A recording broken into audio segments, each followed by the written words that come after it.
கடந்த வாரத்திலே நாம் பார்த்த தேவனுடைய கொலோசியர் 1வது அதிகாரம்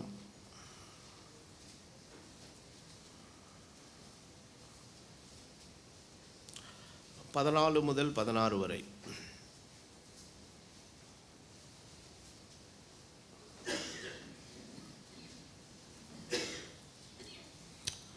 குமாரனாகி அவருக்குள் அவருடைய இரத்தத்தினாலே பாவ மன்னிப்பாகிய மீட்பு நமக்கு உண்டாயிருக்கிறது. அவர் அதரிசனமான தேவனுடைய தற்சொரூபமும் சர்வ சிருஷ்டிக்கு முந்தின பேருமானவர். ஏனென்றால் அவருக்குள் சகலமும் சிருஷ்டிக்கப்பட்டது, பரலோகத்தில் உள்ளவைகளும் பூலோகத்தில் உள்ளவைகளும் ஆகிய காணப்படுகிறவைகளும் காணப்படாதவைகளுமான சகல வஸ்துக்களும், சிங்காசனங்களானாலும் கர்த்தத்துவங்களானாலும் அதிகாரங்களானாலும் சகலமும் அவரை கொண்டு அவருக்கென்று சிருஷ்டிக்கப்பட்டது. நாம் கடந்த வாரத்திலே நாம் ஆரம்பித்த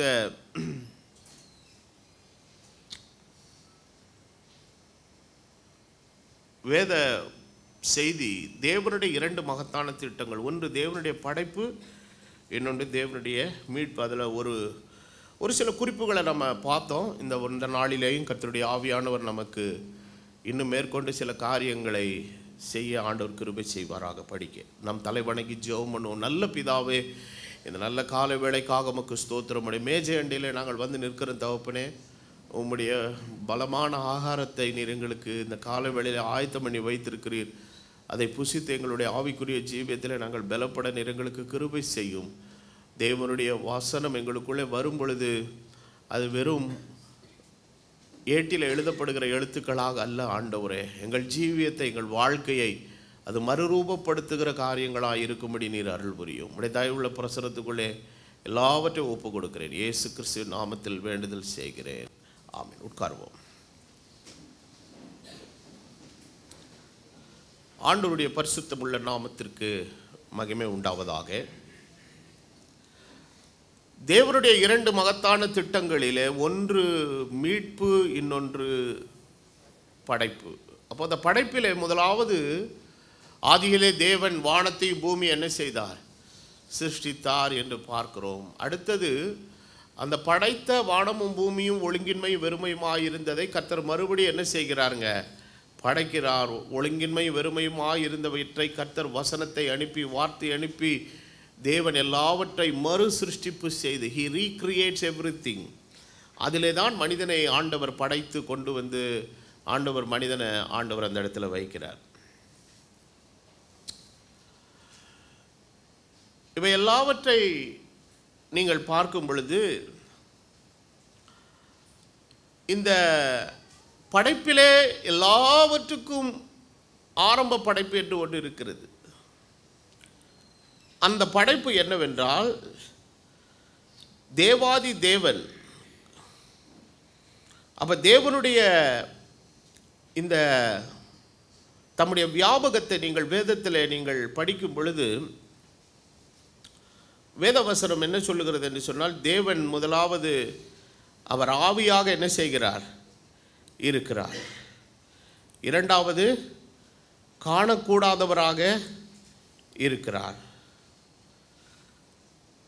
அடுத்தது ஒருவரும் கண்டிராதவரும் காணக்கூடாதவருமாய் இருக்கிற தெய்வம் என்று நாம் வேதத்திலே சில வசனங்களை நாம் படிக்கிறோம்.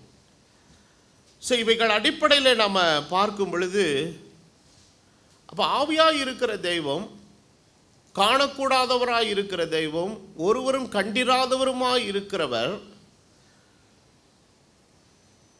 நம்மளோட ஐக்கியப்படணும், நம்மளோட உறவு கொள்ளணும் அப்படின்னா ஆவியாக இருக்கிற அவருக்கு என்ன தேவைப்படுதுங்க? ஒரு வடிவம், ஒரு ஒரு ஒரு ஒரு ஒரு ஒரு உருவம் அவருக்கு என்ன செய்துங்க? தேவைப்படுது. ஆண்டவர் மனிதனை சிட்டிக்கும் போது சொல்றார், நமது சாயலாக நமது ரூபத்தின்படி. அப்போ நமது சாயலாக நமது ரூபத்தின்படி அப்படின்னும் போது, அப்போ ஆவியாக இருக்கிறவருக்கு எப்படி ஒரு ரூபம் இருக்க முடியும்? அப்போ ஆண்டவர் என்ன பண்ணுறாருன்னா, தமக்கு அவர் ஒரு சரீரத்தை அவர் என்ன பண்ணி கொள்ளுகிறார்? ஆயத்தம் பண்ணி கொள்ளுகிறார். தமக்கென்று ஒரு ஸ்பிரிச்சுவல் பாடியை ஆண்டவர் என்ன பண்ணுறாருங்க? சிருஷ்டிக்கிறார். தேவனை தொழுது கொள்ளுகிறவர்கள் ஆவியோடு உண்மையோடும் தொழுது கொள்ள வேண்டும். காரணம், தேவன் ஆவியாய் இருக்கிறார் என்று வேத வசனம் சொல்லுகிறது. காட் இஸ் எ ஸ்பிரிட்ன்றது. காட் இஸ் இன் ஸ்பிரிட்னு சொல்லலை, காட் இஸ் ஏ ஸ்பிரிட்ன்றது. அப்போ தேவன் எப்படி இருக்கிறார்? ஆவியாய் இருக்கிறார். கொலோசியர் 1:15 வாசிக்கிறோம், அவர் அதரிசனமான தேவன். அதரிசனம் என்று சொன்னால் அது ரொம்ப சான்ஸ்கிரிட் தமிழில் இருக்குது. ஒரிஜினலாக அதரிசனமானதுனா காணக்கூடாத தேவனுடைய ரூபம். The image of the invisible God. இன்விசிபிளுக்கு என்ன கொடுக்குறாங்க? இப்போ இமேஜ் கொடுக்குறாங்க. அப்போது அந்த இமேஜை யார் கொடுக்குறது? இப்போ கடவுள்னு சொல்லி உலகத்தில் 1000 கடவுளை நம்புகிற மதங்கள் நிறையா இருக்குது. ஒவ்வொருத்தரும் கடவுளை ஒவ்வொரு மாதிரி என்ன பண்ணி வச்சுருக்கிறாங்க? டிசைன் பண்ணி வச்சுருக்காங்க. இது எது அதிகாரப்பூர்வமான டிசைன்? ஒவ்வொருத்தரும் ஒரு மாதிரி டிசைன் பண்ணி வச்சுருக்காங்க. அதில் நம்ம நாட்டில் இருக்கிற இந்த ஊர் மதத்தில் பிரதானமாக கருதப்படுகிற ஒரு மதத்தில் பார்த்திங்கன்னா, ஒரு சாமியை எப்படி தான் டிஃபைன் பண்ணுன்றதுக்கு என்னவே கிடையாதுங்க. விவஸ்தையே கிடையாது.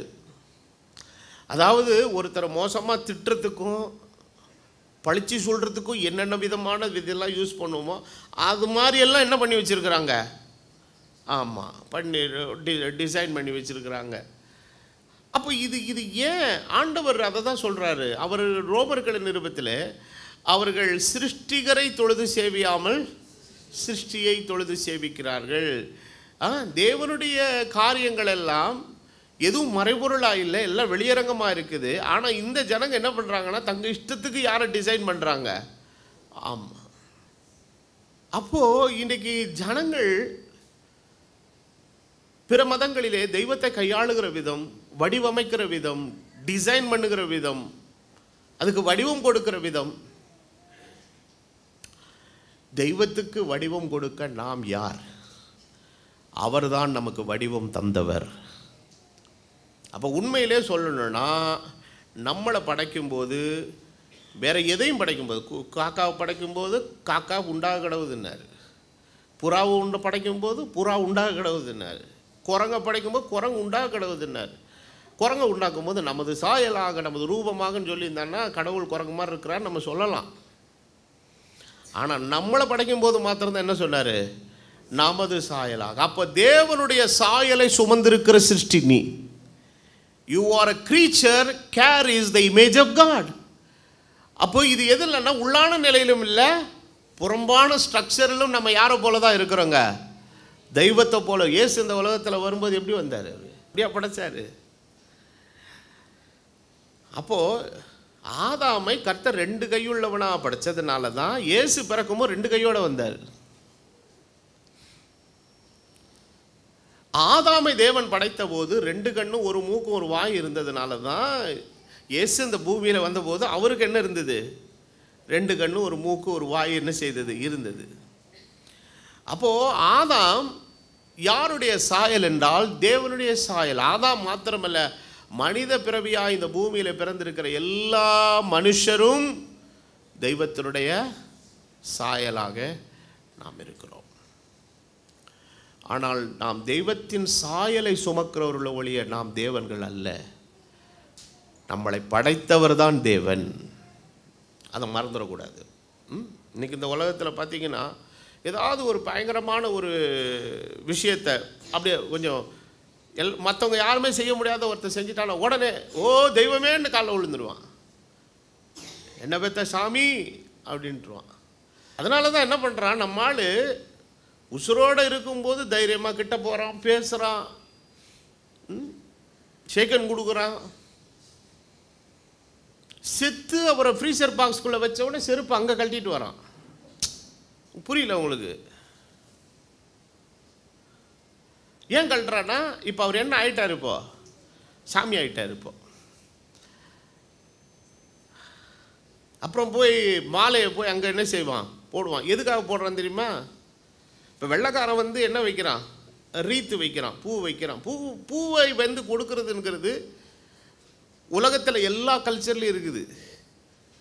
எல்லா கல்ச்சர்லையும் எப்படி இருக்குதுன்னா, it's a token of love and it is a token of respect.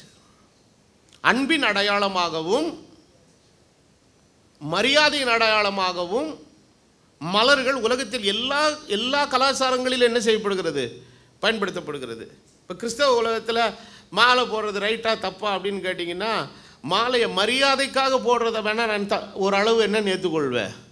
சரி, இப்போ நான் வடநாடுகளுக்கெல்லாம் போகும் பொழுது பார்த்திங்கன்னா அது அவனுடைய பார்ட் ஆஃப் கல்ச்சர். அதனால நம்ம டினைனே பண்ண முடியாது. ஒரு மாதிரி ஜார்க்கண்டுக்கு போகும்போது கிட்டத்தட்ட 200 பேர் வந்திருந்தாங்க ஸ்டேஷனில் என்னை வரவேற்கிறதுக்கு. 200 பேர் ஜேன்னு கூட்டம். அதில் அவர் கொஞ்சம் பெரிய முக்கிய புள்ளியாக இருக்கிறா. எனக்கு போலீஸ் எஸ்கார்டோடு கூப்பிட்டு போனாங்க. ப்ரெஸ் எல்லாம் வந்து என்னை வீடியோ எடுத்தது. நான் ட்ரெயின்லேருந்து காரில் என்னடா நமக்கு இவ்வளோ பெரிய விஐபி வரவேற்பு. மாலை போட்டுக்கிட்டே இருக்காங்க. போடுறேன், ஒருத்தன் கழட்டி கொடுக்குறேன், போடுறேன். கிட்டத்தட்ட ஒரு 25-30 மாலை போட்டிருப்பாங்க. அது வந்து என்னென்னா ஒருவரை என்ன செய்கிறதுக்கு, வரவேற்கிறதுக்கு. ஆனால் அங்கே அந்த சவப்பெட்டிக்கு இப்போ வைத்திருக்கிற அந்த சவத்துக்கு மேலே போடுறது எதுக்காகன்னா, அதை அவங்க என்னவா நினச்சி போடுறாங்க, தெய்வமாக நினச்சி. இப்போ வண்டியை கூட ரிஜிஸ்ட்ரேஷன் பண்ணிட்டு போட்டுருவாங்க பார்த்தீங்களா. ஸோ ஜனங்கள் தெய்வத்தினுடைய காரியங்களை வர்ணிக்கிற விதங்கள், வியாக்கியானிக்கிற விதங்கள் எல்லாமே எப்படி இருக்குதுன்னா, தெய்வத்தினுடைய உச்சபட்ச மேன்மையான ஸ்தானத்தையும் நிலையையும் கொச்சைப்படுத்தி அசிங்கப்படுத்தக்கூடியதாக இருக்குது. அதுதான் நான் சொல்ல வர்ற பாயிண்ட். காரணம், அவர் ஆவியாய் இருக்கிற தெய்வம், காண முடியாமல் இருக்கிற தெய்வம். யோவான் 1:18 சொல்லுகிறார், தேவனை ஒருவனும் ஒரு காலும் கண்டதில்லை. அப்போ ஆண்டவர் பழைய ஏற்பாட்டில் என்ன சொல்கிறாருன்னா, நீ தெய்வத்தை யாரும் கண்டதில்லை, அதனால் தயவுசெய்து யாரை உருவாக்க ட்ரை பண்ணாதீங்க, தெய்வத்தை வடிவமைக்க என்ன செய்யாதீங்க, ட்ரை பண்ணாதீங்க. அப்போது இப்போல்லாம் நம்ம ஜீசஸ் ஃபோட்டோலாம் வைக்கிறோங்களாங்க, அதெல்லாம் ரைட்டாக தப்பான்னா, ஜீசஸ் என்கிற மாம்சத்தில் வெளிப்பட்டுட்டார். வெளிப்பட்டதுக்கப்புறம் அவரை நேருக்கு நேராய் பார்த்தவர்கள் அவர் என்ன தோற்றத்தில் இருந்தாங்கிற ஒரு சில அடையாளங்கள் என்ன செய்திருக்கிறாங்க, வேதத்தில் எழுதி வச்சிருக்கிறதுனால அந்த கற்பனையில் என்ன செய்கிறாங்க, வரைகிறாங்க. அதை வேணால் ஓரளவு நம்ம ஏற்றுக்கொள்ளலாம். ஆனால் அதுதான் எக்ஸாக்ட்லி என்ன கிடையாது, ஜீசஸும் இல்லை. ஸோ அவர் வந்து இந்த பூமியிலே அவர் பிறந்தது உண்மை. அவர் இந்த பூமியிலே அவரை பார்த்தவர்கள், நேருக்கு நேராக பார்த்தவர்கள், அவரோடு பேசினவர்கள், அவரை சம்பாஷித்தவர்கள், அவருடைய சரீரத்தை தொட்டு பார்த்தவர்கள், அவருடைய சரீரத்தை துணிகளில் சுற்றி அடக்கம் பண்ணினவர்கள். இயேசு எப்படி இருந்தால் என்ன செய்தாங்க, கண்ணால் பார்த்துருக்குறாங்க. ஸோ அவங்க சொன்ன சில குறிப்புகளின் தகவல்கள் அடிப்படையில் இந்த ஓவியர்கள் என்ன செய்கிறாங்க, இயேசு இப்படி தான் இருப்பார் அப்படிங்கிற ஒரு யூகங்களில் வரைகிறாங்க. ஆனால் அவர் வரும்போது நிச்சயமாய் அவரை முகமுகமாய் பார்ப்போம். ஆமென். அப்போ தேவன் தனக்கு பாவியாக இருக்கிற தெய்வம் நம்மளோட வந்து கம்யூனிகேட் ஆகணும்னா அவருக்கு ஒரு வடிவம் நிச்சயமாக என்ன செய்துங்க, தேவைப்படுது. அந்த வடிவம் இல்லாமல் அவர் மனிதனோடு கூட என்ன பண்ண முடியாதுங்க, தொடர்பு கொள்ள முடியாது. அப்போ அவர் என்ன பண்ணுறாருன்னா, தனக்கு ஒரு ஆவிக்குரிய சரீரத்தின் வடிவத்தை அவரே எடுத்துக்கொள்கிறார். எடுத்துக்கிட்டு அந்த வடிவத்துக்குள் இருந்து தான் உலகத்தை சிருஷ்டிக்கிறார். கடைசியில் யாரை சிருஷ்டிக்கிறார், மனுஷனை சிருஷ்டிக்கிறார். இன்னும் உங்களுக்கு தெளிவுபட சொல்லுகிறேன், அன்றைக்கு மண்ணினாலே ஒரு உருவத்தை உருவாக்கி அந்த மண்ணின் நாசியிலே ஒரு சுவாசத்தை மூச்சை ஊதி அவனை ஜீவ ஆத்துமாவாக ஆதாமை ஆண்டவர் சிருஷ்டித்த போது அவன் கண்ணு முழித்தான் பாருங்க. அவன் யாரை தான் பார்த்துருப்பான், இயேசு கிறிஸ்துவை தான் பார்த்துருப்பான். எந்த நிலையில்? அப்போ இயேசு என்கிற நாமம் அவர் கொடுக்கப்படல. அவர் பழைய ஏற்பாட்டிலே கிறிஸ்துவாக, அதாவது கிறிஸ்து என்கிறத நம்ம சொல்லணும். அப்போ கிறிஸ்து அன்னையிலிருந்தே என்ன செய்கிறாருங்க, இருக்கிறார். அப்போது வேதத்தில் கூட அப்போஸ்தலனாகிய பவுல் இஸ்ரவேல் ஜனங்களுக்கு முன்பதாக நடந்து சென்ற மேகஸ்தம் அக்கினி ஸ்தம்பத்தை குறித்து சொல்லும்போது சொல்லால், அவர்களோடு நடந்து சென்ற ஞான கண்மலை கிறிஸ்துவேங்கிறார். அப்போ கிறிஸ்து எல்லா காலங்கள்லையும் என்ன செய்கிறாரு, இருக்கிறார். ஆனால் ஆபிரகாமுக்கு கிறிஸ்து தரிசனமானாரா இல்லையா? நிச்சயமாக தரிசனமானார். பகலின் குளிர்ச்சியான வேளையிலே கூடார வாசலிலே அவர் போய் இருந்து தேவதூதர் 2 பேரும் போகிறாங்க, அவரோடத்தில் பேசுகிறாங்க, வாக்குத்தத்தத்தெல்லாம் கொடுக்குறாங்க. சாப்பிட்றாங்க. பிறகு கிறிஸ்து ஆபிரகாம் இடத்துல பேச போயிட்டார். இவங்க 2 பேரும் எங்கே போயிட்டாங்க? சோதம் குமரா பட்டணத்துக்கு போயிட்டாங்க, இந்த 2 தூதர்களும். அப்போ கிறிஸ்து எல்லா காலங்களிலும் வெளிப்பட்டிருக்கிறார். எல்லா காலங்களிலும், பழைய ஏற்பாட்டு காலங்கள் எல்லாவற்றிலேயும் ஒரு சாயலிலே ரூபத்தில் தான் கிறிஸ்துவை அவர்கள் என்ன செய்தார். ஆனால் சில நேரங்களில் ஆண்டவர் என்ன பண்ணார்னா, தன்னுடைய தியோஃபனியை ஆண்டவர் மாற்றிக்கொண்டு ஒரு மேகஸ்தம்பமாய் அக்கினியாய் அப்படிலாம் மாறிலாம் வராரு பாருங்க. ஆனால் சிலருக்கு கர்த்தர் முகமுகமாய் தரிசனமானார். மோசே குறித்து எழுதும்போது நம்ம படிக்கிறோம், அவனை போல தேவனோடு முகமுகமாய் பேசுகிறவன் ஒருவனும் இல்லை. அப்போ எப்படி பேசியிருப்பார்னு நினைக்கிறீங்க? ஒருவரும் சேரக்கூடாத ஒளியில் வாசம் பண்ணுகிற அந்த பிரம்மாண்டமான நிலையிலே வந்திருந்தார்னா யார் செத்து போயிருப்பா? ஆமாம், தவிடுபடியாக இருப்பார் மோசஸ். ஆனால் வேதம் சொல்லுகிறது, அவர் வந்து தன்னை அந்த கிறிஸ்டியன்கிற தியோஃபனிக்குள்ளே வைத்து தான் அவர் என்ன செய்கிறாருங்க, வந்து அவர் பேசுகிறார். அப்போது உலகத்தில் கடவுளுக்கு மனிதர்கள் அநேக வடிவங்களை கொடுத்திருக்கிறார்கள். இது எல்லாமே தப்பு. இது எதுவுமே அதிகாரப்பூர்வமான காரியம் இல்லை. ஆனால் தேவனே தனக்கு தானே ஒரு வடிவத்தை கொண்டு இருக்கிறார். அந்த வடிவம் கிறிஸ்துவே. அது அதிகாரப்பூர்வமான காரியம். அப்போ அதுதான் அதிகாரப்பூர்வமான வடிவம். இயேசு என்பது தான் அதிகாரப்பூர்வமான நாமம். ஹல்லேலூயா. அப்போ அந்த ரூபத்தையும் அந்த சாயலையும் அந்த நாமத்தையும் நமக்கு வெளிப்படுத்துகிறதற்காக தான் அவர் என்ன செய்தார்? மாம்சத்திலே வெளிப்பட்டார். அப்போ அவர் ஏன் ஆவிக்குரிய சரீரத்தில் இருந்திருக்கலாம்ல, எதுக்கு மாம்ச சரீரத்தில் வந்தார்னா, மனிதனுடைய பாவத்துக்காக அவர் என்ன செய்யணுங்க, பலியாக சிலுவையில் ஒப்பு கொடுக்கப்பட வேண்டும். அப்போது நான் ஏற்கனவே சொன்னது போல், வீடு முதல்ல கட்ட போகிறதா இல்லை வீட்டுக்கு ஃபயர் இன்ஜின் முதல்ல வாங்க போகிறாங்களா அப்படின்னா, ஒருத்தர் என்ன பண்ணுறான், ஃபயர் இன்ஜின் வாங்கியிருக்கிறாரு. ஏன் வாங்கியிருக்கிறாருன்னா, அவனுக்கு தெரியுது கட்டின வீடு 10 வருஷத்தில் ஏதோ ஒரு சூழ்நிலையில் என்ன ஆக போகுது, தீ பிடிக்க போகுது அப்படின்னு நினச்சி அவர் எல்லாத்தையும் வாங்கிறதுக்கு முன்னாடி before the problem comes he makes the solution. இப்போ நான் அதை வந்து செய்தேன்னா எல்லாரும் என்னை பைத்தியக்காரன் தான் சொல்லுவாங்க இல்லையா? ஆனால் தெய்வம் செய்கிறார். எப்படி செய்கிறாருன்னா, அவருக்கு நாலேஜ் இல்லை. என்ன நாலேஜ் இருக்குதுன்னு சொன்னேன், 4 நாலேஜ், முன்னறிவுன்னு ஒன்று இருக்குது. அவர் ஆரம்பத்திலேருந்து எதை காணக்கூடியவர். அப்போது உலகத்தில் த பெஸ்ட் கவுன்சிலர்னால் யாரு தான்? ஆலோசனை கர்த்தர்னா யாரு தான்?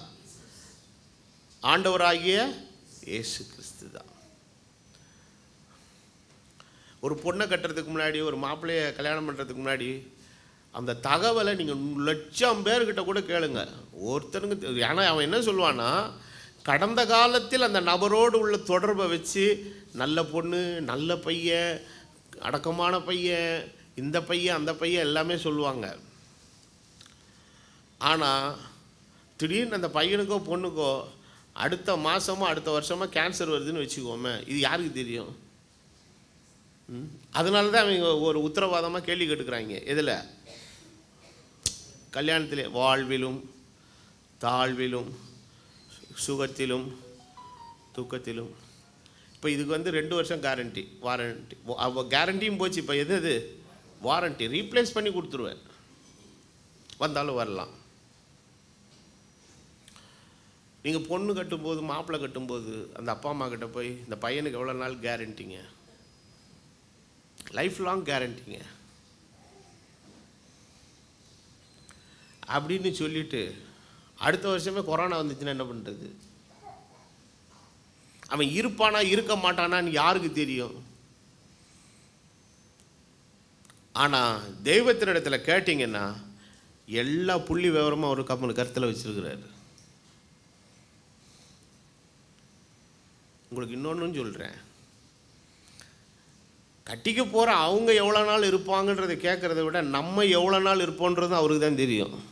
கட்டிப்பட்டு நம்ம போயிட்டோம்னா அது பாவம் இல்லை, அதையும் யோசிக்கணும். இவங்களுக்கு என்னன்னா, வர்றவங்க நீடித்த நாட்களாக நிலைத்திருக்கணும். நான் இன்னைக்கு போனான்னா, நாளைக்கு போனான்னா, நாளன்னைக்கு போனான்னா. அப்போது ஒருத்தர் சீக்கிரம் போகிறாரு அப்படின்னு தெரிஞ்சால் ஆண்டவர் என்ன பண்ணுறாருன்னா தடை பண்ணி போட்டு, உனக்கு எதுக்கு உனக்கு கல்யாணம், உன்னால் இன்னொரு குடும்பம் என்ன செய்ய போகுது, கெட்டு போகுது, கம்மு நிறுத்தி வச்சிடுறாரு. நான் இது ஒரு கிரிட்டிக்காக நான் பேசலை, யதார்த்தத்தை பேசுகிறேன். ஏன்னா தேவன் எல்லாவற்றையும் அறிந்திருக்கிற ஆண்டவர். அப்போது நாம் இந்த பூமியில் எவ்வளவு காலம் வாழணும், எவ்வளவு காலம் ஜீவிக்கணும், நமக்கு என்ன மாதிரி வாழ்க்கை துணை தேவை, நமக்கு எப்படிப்பட்ட நபர் நம்மளோடு இருக்கணும், எல்லா விஷயங்களையும் மிக துல்லியமாய் அறிந்திருக்கிறவர் அவர்தான். அவரிடத்திலிருந்து கேட்டு பெறுகிற ஆலோசனை தான் சூப்பர் ஆலோசனை. ஆமென். மற்றதெல்லாம் என்ன ஆகிடுங்க, ஃபெயிலியர் ஆகிடும். ஆனால் அப்படி சில சமயத்தில் நம்ம தேவ ஆலோசனைக்கு மாறி போகும் பொழுது கூடிய மட்டும் தேவன் நம்ம மேலே வச்சிருக்கிற கிருபையினால சில இண்டிகேஷன்ஸ் கொடுப்பார். ஆரம்பத்தில் இண்டிகேஷன் யார் எந்த ஒரு காரியத்தை நம்முடைய வாழ்க்கைக்குள்ள அறிமுகப்படுத்தினாலும் நம்ம மேல் இருக்கிற நல்ல எண்ணத்தில் தான் அவங்க செய்கிறாங்க. யாருமே கெட்டவங்க கிடையாது யாரும்.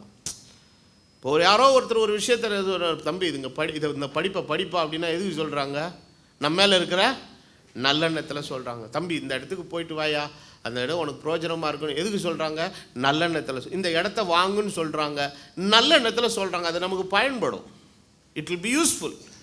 அப்போ ஒரு வாழ்க்கை துணையை கையை காட்டி விட்றாங்கன்னா எதுக்கு விட்றாங்க, பிள்ளைகளுக்கு வயசாகுது, செட்டில் ஆகணுமே அப்படின்னு ஒரு நல்லெண்ணத்தில் தான் செய்கிறாங்க. ஆனால் நல்லெண்ணத்தில் யார் என்ன செஞ்சாலும் they cannot give you the guarantee. அதற்கான கேரண்டியை கொடுக்கக்கூடியவர் யார் தான். அப்போது சில பேருடைய வாழ்க்கையில் கர்த்தர் ஆரம்பத்தில் சில இண்டிகேஷன்ஸ் கொடுப்பாரு, இது சரிப்பட்டு வராதுங்கிறதுக்கான வெரி ஸ்ட்ராங் இண்டிகேஷன்ஸ். அந்த இண்டிகேஷனை சில மக்குங்க என்ன பண்ணுன்னா உணர்ந்து கொள்ளாமல் பார்த்துக்கலாம் என்ன உடனே அது காலமெல்லாம் அவர்களுக்கு மிகப்பெரிய சங்கடமான ஒரு சூழ்நிலைகளை என்ன செய்யும், உண்டாகும். ஆனால் ஆண்டவர் சில நேரங்களில் அதை விட்டு தவிர்த்து வெளியில் வர்றதுக்கான சில சூழ்நிலைகளை கர்த்தர் என்ன பண்ணிக்கிட்டே இருப்பாருங்க, மாறி மாறி கிரியேட் பண்ணி ஒரு சில இண்டிகேஷன்ஸ் கொடுக்குறாரு. இது என்ன பண்ணால் இது உனக்கு சரிப்பட்டு வராதுங்கிறதுக்கான அந்த அதாவது ஆண்டவருடைய அந்த இண்டிகேஷனை சில நேரங்கள் என்ன செய்து கொள்வது இல்லைங்க, நம்ம அடையாளம் கண்டுகொள்றது இல்லை. அதாவது தமிழில் ஒன்று சொல்லுவாங்க, இலைமறையாய் காய்மறையாயின்வாங்க. அப்போது சில நேரத்தில் ஆண்டவர் இலைமறையாய் காய்மறையாய் சில இண்டிகேஷன்ஸை கர்த்தர் என்ன பண்ணுறாருங்க, என் வாழ்க்கையோட சில நல்ல அருமையான சில பரிசுத்தவான்கள் என்கிட்ட ரொம்ப நல்லா பேசியிருக்கிறாங்க பாருங்கள். கர்த்தருடைய ஆவியானவர்களுக்கு திட்டவட்டமாய் சில காரியங்களுடைய ஊழியத்தின் சில சூழ்நிலைகள், குடும்பத்தின் சில சூழ்நிலைகள் எல்லாம் எடுத்து சொல்லும்போது அது அக்யூரேட்டாக தத்ரூபமாக அது என்ன செஞ்சுருக்குதுங்க, வாழ்க்கையில் நடந்திருக்குது. Sometimes people will speak to our lives. காரணம் பேசுகிறது அவர்கள் அல்ல, கர்த்தருடைய ஆவியானவர்களுக்குள்ளாக இருந்து பேசுகிறார். அப்போ ஆண்டவர் நமக்கு சில காரியங்கள், அதில் சில பேர் சும்மா கதல்லாம் விடுவாங்க, அது நமக்கு தெரியும். ஆவியில் சில விஷயங்களை நம்மளால் என்ன பண்ண முடியுங்க, பகுத்தறிய முடியும். அப்போது தேவன் தமது ஃபோர் நாலேஜில் சில காரியங்களை நமக்கு தெளிவுபட ஆண்டவர் இண்டிகேட் பண்ணும்போது அந்த இண்டிகேஷனை ஐடென்டிஃபை பண்ணிக்கணும்.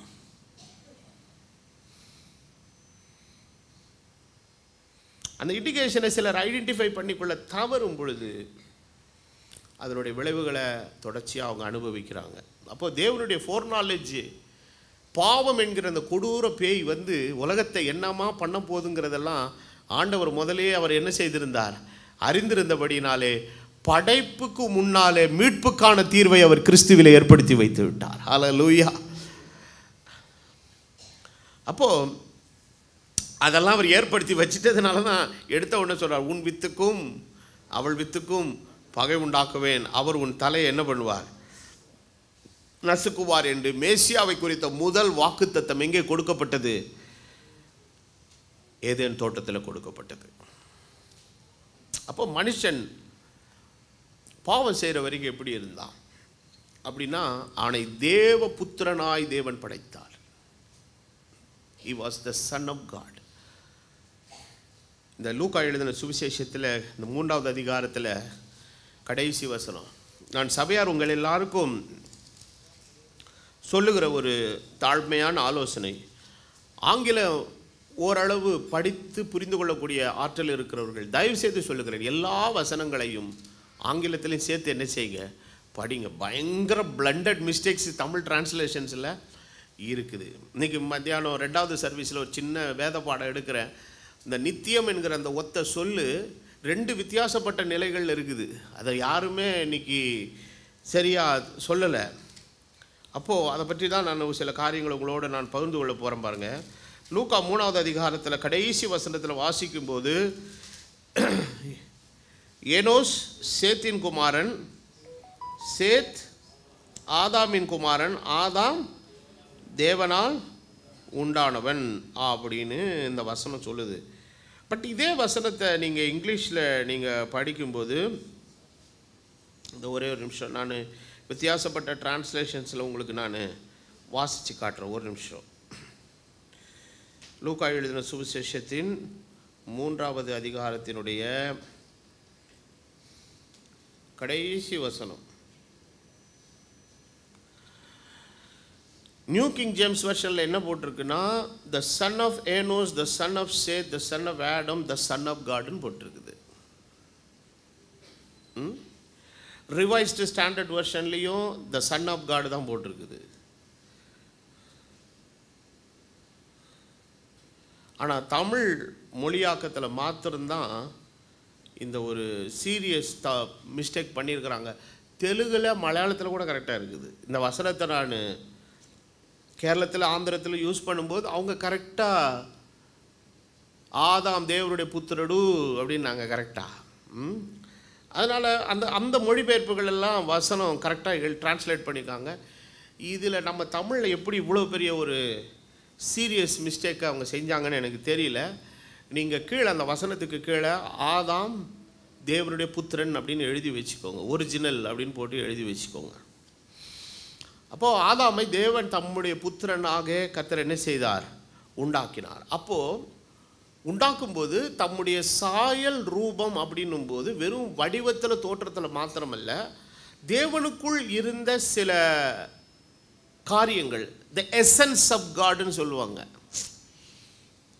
எசன்ஸ்னால் என்னங்க, ஒரு ரொம்ப பெரிய நிலையில் இருக்கக்கூடிய ஒரு விஷயத்தினுடைய சுருக்கம், எக்ஸ்ட்ராக்ட் ஆஃப் த லார்ஜ் அப்படின்னு சொல்லலாம். ஒரு மிகப்பெரிய விஷயத்தினுடைய சுருக்கம். இப்போ நீங்கள் பாருங்கள், இந்த கடையிலெல்லாம் போனீங்கன்னா எசன்ஸ் வாங்குறீங்கல்ல, எசன்ஸ் பாட்டில் எவ்வளோ பெருசு இருக்குது.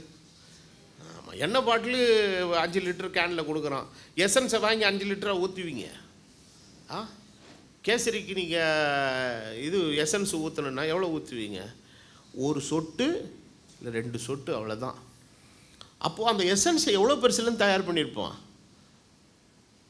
இப்போ ரோஸ் எசன்ஸ் இருக்குதுன்னா அது இவ்வளோன்னு இருக்குது. ஆனால் அதுக்கு ரோஸினுடைய இதழ்கள், பெட்டல்ஸை எத்தனை நூற்றுக்கணக்கான ஆயிரக்கணக்கான பூக்களை பறித்து அதை கொதி நிலையில் கொண்டு வந்து அதை ஸ்டீம் அவுட் பண்ணி அதை அந்த சாராயம் தயாரிக்கிறதுக்கு உபயோகிக்கிற அதே பிரயோகத்தில் அதை நீராவி ஆக்கி அதை கொஞ்சம் கொஞ்சமாக சொட்டு சொட்டாக என்ன செய்வாங்க, பிடிப்பாங்க. அப்போது 1 லிட்டர் ரோஸ் எசன்ஸ் எடுக்கிறதுக்கு கிட்டத்தட்ட ஒரு 100 கிலோ 150 கிலோ எது போட வேண்டியது இருக்குதுங்க, ரோஸ் பெட்டல். அப்போது ஒரு பெரிய நிலையில் இருக்கக்கூடிய ஒன்றினுடைய அதனுடைய சாரம் எதுங்க, அதனுடைய சாரம். இப்போ ரசம் சாப்பிட்டிங்கன்னா எல்லா டேஸ்ட்டும் உங்களுக்கு இப்போ அந்த நாக்கில் படுதில்லை, சுள்ளுன்னு படுதில்லை. மிளகுனுடைய சுவை, கொத்தமல்லியுடைய சுவை, சீரகத்தினுடைய சுவை எல்லாமே படுதில்லை நாக்கில். அதுக்காக அள்ளி அள்ளி அவ்வளோ கொட்ட முடியும், கொஞ்சம் கொஞ்சம் போடுவாங்க. But you can enjoy. அப்போ அது என்ன பண்ணுதுன்னா, அது வேகும் போது அதுக்குள்ளே இருக்கிற அந்த எசன்ஸ் அது என்ன பண்ணுதுங்க, எடுத்துறது, அந்த சாரத்தை அது எடுத்துக்கொள்ளுகிறது. அப்போ தேவன் மனிதனை சிருஷ்டிக்கும் போது அவனுடைய நாசியில் சுவாசத்தை ஊதும் போது தன்னுடைய எசன்ஸை கொஞ்சத்தை எதை பண்ணுறாருங்க, அவனுக்குள்ளே அப்படி தள்ளி விடுறாரு. அப்போது அது தள்ளி விட்ட உடனே இப்போ எல்லாமே எப்படி மணக்குது. இப்போ ஆதாம் கூட யார் மாதிரி மணக்க ஆரம்பிச்சிட்டான், தேவன் மாதிரி. அப்போ அவனுக்குள்ளே இருந்த சில எசன்ஸ்லாம் என்னன்னு கேட்டிங்கன்னா, அவனுக்குள்ளே ஆண்டவர் சில கொடுத்த பாவம் இல்லாதவனான தேவன், பாவம் இல்லாதவர். அவனு எப்படி தான் இருந்தான், பாவம் இல்லாத தேவன், சாகாமல் உள்ளவர், அவருக்கு மரணமே கிடையாது. அப்போ மனுஷன் எப்படி தான் இருந்தான், சாகாமல் உள்ளவர் தான் இருந்தான். அப்போது ஆண்டவர் தனக்குள் இருக்கக்கூடிய, ஆனால் மிருகங்களுக்கெல்லாம் அதெல்லாம் கொடுக்கல. அதெல்லாம் மிருகங்களுக்கு கொடுக்கல. மிருகங்களுக்கு ஒவ்வொரு மிருகங்களுக்கும் ஒரு ஒரு ஆயுஸ் இருக்குன்னு ஒன்று இருக்கும். நாயா அது ஒரு 15 வருஷம் 20 வருஷம்னு சொல்லுவாங்க. ஒரு பறவையாவது குறிப்பிட்ட வருஷம் சொல்லுவாங்க, செத்து போயிடும். அப்போ ஒவ்வொரு மிருகத்துக்கும் ஒரு குறிப்பிட்ட ஆயுள் காலம் இருக்குது. ஆனால் மனுஷனுக்கு மாத்திரம் ஆண்டவர் என்ன எப்படி படைச்சாருங்க? சாவாமை உள்ளவனாய். அப்போ இவ்வளவு தேவனுடைய எசன்ஸை தனக்குள் உள்ளடக்கினவனாக, தெய்வத்துக்குரிய சகல குணாதிசயங்களும் தனக்குள் கொண்டவனாக உண்டாக்கப்பட்ட இந்த மனிதனுக்குள் இப்போ என்ன என்ட்ராயிடுச்சிங்க? ஆமாம், பாவம் என்ட்ராயிடுச்சு. ஒரு சட்டி குழம்ப நாசம் பண்ணுறதுக்கு ஒரு சட்டி விஷம் ஊற்றணும்னு அவசியம் இல்லைங்க, ஒரு பள்ளி போதும். நான் சொல்கிறது புரியுதா புரியலையா உங்களுக்கு? நல்ல 1 கிலோ மீனை வாங்கி 1 கிலோ மீனை வச்சு நல்ல ஒரு குழம்பு வைங்க. அந்த குழம்பை நஞ்சாக்குறதுக்கு நீங்கள் 1 கிலோ பள்ளி வேணும், கொண்டு வர வேணாம். இல்லைங்க, இது 1 கிலோ ஃபிஷ் கறிங்க, இதை மொத்தத்தையும் பாய்சன் ஆகணும். இப்போ எவ்வளோ வேணுங்க? 1 கிலோ பள்ளி வேணும்னு சொல்லி விசுவாசி எல்லாம் பள்ளி பிடிக்க அனுப்ப முடியும்? நான் ஒரு பள்ளி போதும், சின்னது போதும், ஒன்றும் இல்லை, அதை அடித்து விட்ட வால் போதும். என்ன ஆயிரும்? மொத்தம் நஞ்சாயிரும். மனுஷனுடைய கையே போதும் இதுக்கு. எத்தனை ஸ்பூன் போடுங்க, ஒன்றும் ஆகாது. அதான் சொல்லலாம், எல்லாம் மற்றதெல்லாம் அப்படியே போடலாம், ஆனால் மனுஷன் மாத்திரம் க்ளவுஸ் போடணும், இல்லைன்னா நாசமாயிடும். மனிதனுடைய சரீரத்தில் 9 துவாரம் இருக்குதுன்றான். எனக்கு தெரிஞ்சால் உடம்பு முழுக்க துவாரம் தான், வேர்த்து கொட்டுது இல்லை. அப்போ ஏன் விரல் பட்டால் அது ஆகுதுன்னா, உங்களை அறியாமலே உங்கள் சரீரத்துக்குள்ளேருந்து என்ன வெளியே வந்துக்கிட்டு இருக்கோம், அந்த உள்ளே இருக்கக்கூடிய அந்த நச்சுத்தன்மைகள் கொஞ்சம் கொஞ்சமாக வெளியில் வந்து அது அப்பப்போ என்ன பண்ணியிருக்குங்க, மேலே படர்ந்துருக்கு. நம்ம கண்ணுக்கு அது பார்த்தா தெரியாது. அது படர்ந்த நேரம் டப்புன்னு உள்ளே வைப்போம், குழம்பு நாசமாக போயிடும், பால் நாசமாக போயிடும். இப்போ மனிதனுடைய இப்படிப்பட்ட கைப்பட்டால் சரியாகக்கூடிய ஒரு ஒரு ஔஷதமாய் ஒரு ஆரோக்கியமுள்ள ஒரு மனிதனாக இருந்தவன் இன்னைக்கு அவனே நஞ்சாக மாறிட்டான். பாவம் அத்தனை கொடுமையானது. அப்போ இதிலிருந்து மனிதன் மீட்கப்படணும்னா என்ன வழி இருக்குது? அப்போது the sin always has a consequence. பாவத்துக்கு எல்லாவற்றுக்கும் என்ன இருக்குதுங்க? ஒரு பின் விளைவுன்னு ஒன்று இருக்குது. எவ்ரி ஆக்ஷன் has got என்ன இருக்குதுங்க? ரியாக்ஷன். இப்போ நீங்கள் என்ன குத்த வரீங்கன்னா நான் என்ன செய்கிறேன்? பின்னால் போகிறேன். நான் ஏன் பின்னால் போகிறேன்னா என்னை யாரோ குத்த வந்தாங்க. ஸோ எல்லா ஒரு விசைக்கு பின்னால் இன்னொரு ஒன்று என்ன இருக்குதுங்க? எதிர் விசை ஒன்று இருக்குது. பாவம் அப்படிப்பட்ட ஒரு காரியம்தான். அப்போது இந்த பாவம் மூல காரணமாக இருந்தாலும் இந்த பாவத்தை கொண்டு வந்து சேர்க்கிறதுக்கு ஒரு ஆள் காரணமாக இருந்தான். அவன் தான் பிசாசு. The devil is the origin of sin. அப்போது ஆண்டவர் தம்முடைய சாயலாக, தமது ரூபமாக, தம்முடைய தெய்வீகத்தின் தன்மையை உள்ளே வைத்து உண்டாக்கப்பட்ட மனுஷன் பாவம் செய்து பொழுது அந்த தெய்வீகத்துக்கான அந்த எசன்ஸை, அந்த சாரத்தை தட்டில் என்ன செஞ்சான்? இழந்து போய் ஒரு உருப்படாத ஒரு சக்க மாதிரி ஆகிட்டான் அவன். அதுக்கப்புறம் தான் மனிதனுக்குள்ளே எல்லாமே வர ஆரம்பித்தது. வியாதிகள் வர ஆரம்பித்தது, நோய்கள் வர. இன்றைக்கி உலகத்தில் எந்த மிருகமாவது போய் ட்ரீட்மெண்ட் எடுக்குதாங்க? நம்ம ஊரில் மாட்டாஸ்பத்திரின்னு ஒன்று வச்சுருக்கோம். சன ஊசி போட கொண்டு வருவாங்க. நான் என்ன சொல்கிறேன், அந்த மாட்டை தயவுசெய்து ரோட்டில் விட்டுற நல்லாயிருக்கும். அது ஓங்கிட்ட வந்து அது டெய்லி ஒவ்வொரு விதமான வால் போஸ்ட் சாப்பிடுது, ஒரு நாளைக்குது அது சாப்பிட்டு அது பாட்டுக்கு நல்லா இருக்குது. அது ஓங்கிட்ட வந்து மாட்டு தீவனத்தை தின்ன உடனே தான் அதுக்கு வேறு வேறு வியாதிகள்லாம் என்ன செய்யுது வருது. அப்போ ஏன் அது மாதிரி நடக்குதுன்னு கேட்டிங்கன்னா, ஆண்டவர் சொல்கிறார், உன் நிமித்தம் இந்த பூமி சபிக்கப்பட்டிருக்கும். உன் நிமித்தம், அது அந்த வார்த்தை ரொம்ப முக்கியமானது. ஆமாம். அப்போது காட்டிலெல்லாம் இப்போ நம்ம நாட்டில் இருக்கிற நிறைய மிருகங்கள் காட்டில் இருக்குது. காட்டில் இருக்கிற மிருகங்களுக்கு ஏதாவது மருத்துவமனை, அதுக்கு டாக்டர் யாராவது இருக்கிறாங்களா? அவன் அப்பப்போ என்ன பண்ணுவான்னா, போய் அவன் ரொம்ப வியாதியை சுகமாக்குற மாதிரி காட்டுக்குள்ளே போவான். அந்த மிருகம் என்ன சொல்ல, நீ எதுக்கு இங்கே வர? நீ வராமல் இருந்தாலே நான் நல்லா இருப்பேங்குது. எது? ஆமாம், இவன் போய் தான் கெடுக்கிறான் பாருங்க. அப்போ இன்றைக்கு மிருகங்கள் பாதிக்கப்படுறதுக்கு, காட்டில் இருக்கிற மிருகம் எல்லாமே பாதிக்கப்படுறதுக்கு காரணம் இன்றைக்கி மனிதன் அந்த இயற்கை சூழலை அவன் கெடுத்ததுனால, அதனால தான் அதுக்கு என்ன உண்டாகுது, பாதிப்பு உண்டாகுத ஒழிய எல்லா மிருகத்துக்கும் தன்னை எப்படி தற்காத்து கொள்ளணுங்கிறது அதுக்கு நல்லா தெரியும். அப்போது அதுக்கிட்ட பாவம் இல்லாததுனால என்ன கிடையாதுங்க, வியாதி இல்லை, மரணம் இல்லை. மெட்ராஸ் எல்லாம் பார்த்தீங்கன்னா தெருக்கு தெரு ஆஸ்பத்திரி, தெருக்கு தெரு ஆம்புலன்ஸு. எந்த ஆம்புலன்ஸ்லையாவது ஒரு மாட்டை தூக்கிட்டு போகிறாங்க, ஒரு ஆட்டை தூக்கிட்டு போகிறோம் கிடையாது. போகிறது பூரா யார் தான், மனுஷனுக்கு தான். ஐசியூ எதில், எந்த ஐசியூலையாவது 2 எருமாடு படுத்திருக்காங்க?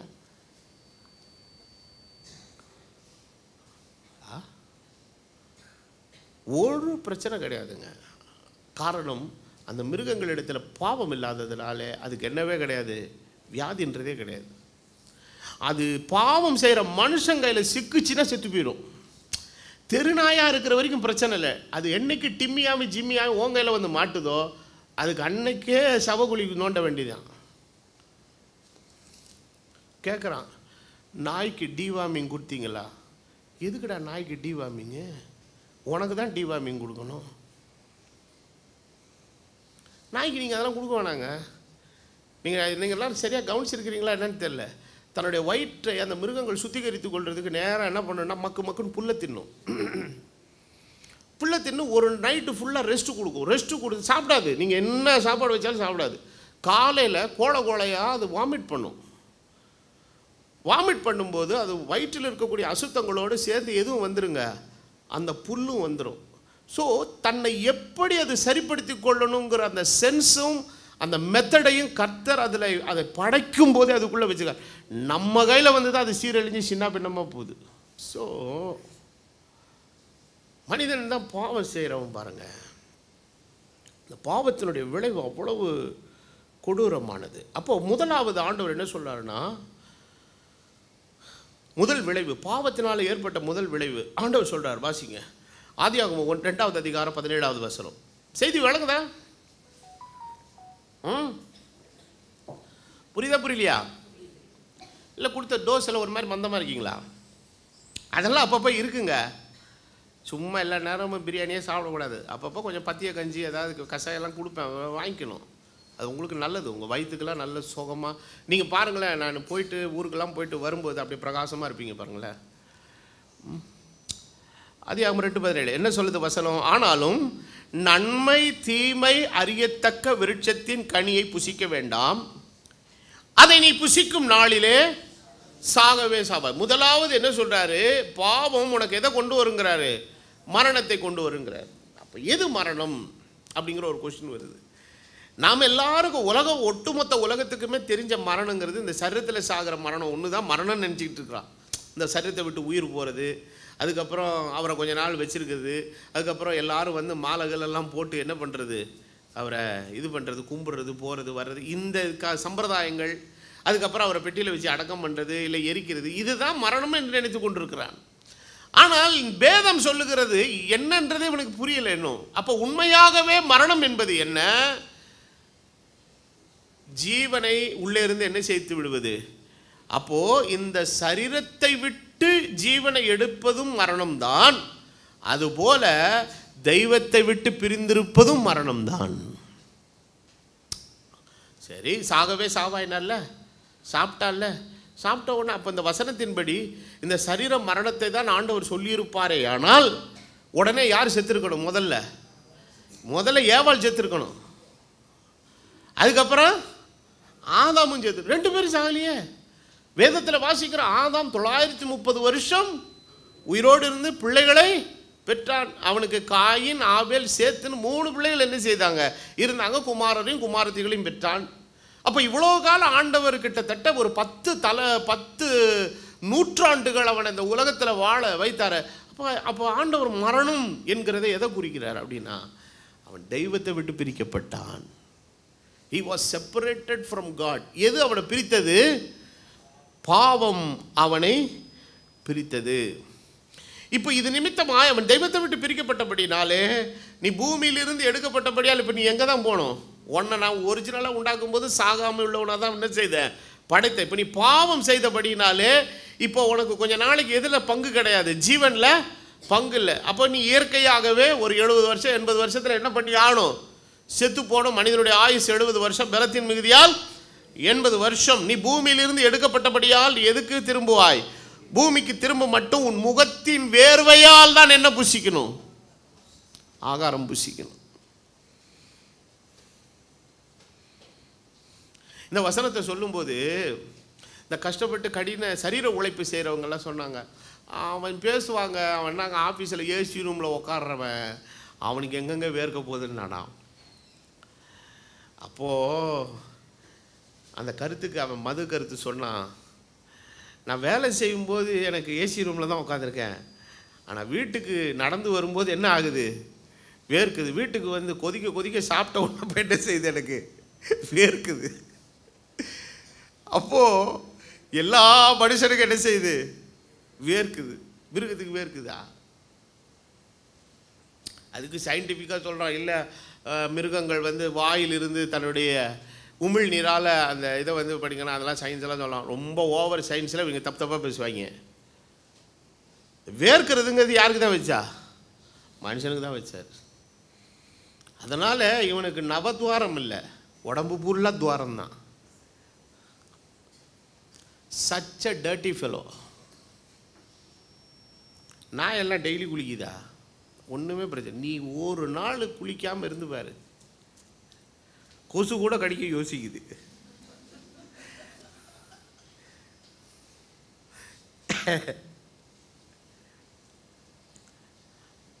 அதில் இன்னொன்று என்னென்னா, இந்த மாதிரி ஆளை கடிச்சிச்சுன்னா கொசு செத்து போயிடும், கொசு செத்து போயிடும். அப்போ மனிதனுடைய சரீரம் அவ்வளோதாக. முகத்தின் வேர்வையால் ஆகாரம் புசிப்பாய், நீ மண்ணாய் இருக்கிறாய், எதற்கு திரும்புவாய், மண்ணுக்கு. இதனால தான் வேத வசனம் சொல்லுது, பாவம் செய்தால் எல்லாருக்கும் ஒரு சம்பளம் இருக்குது.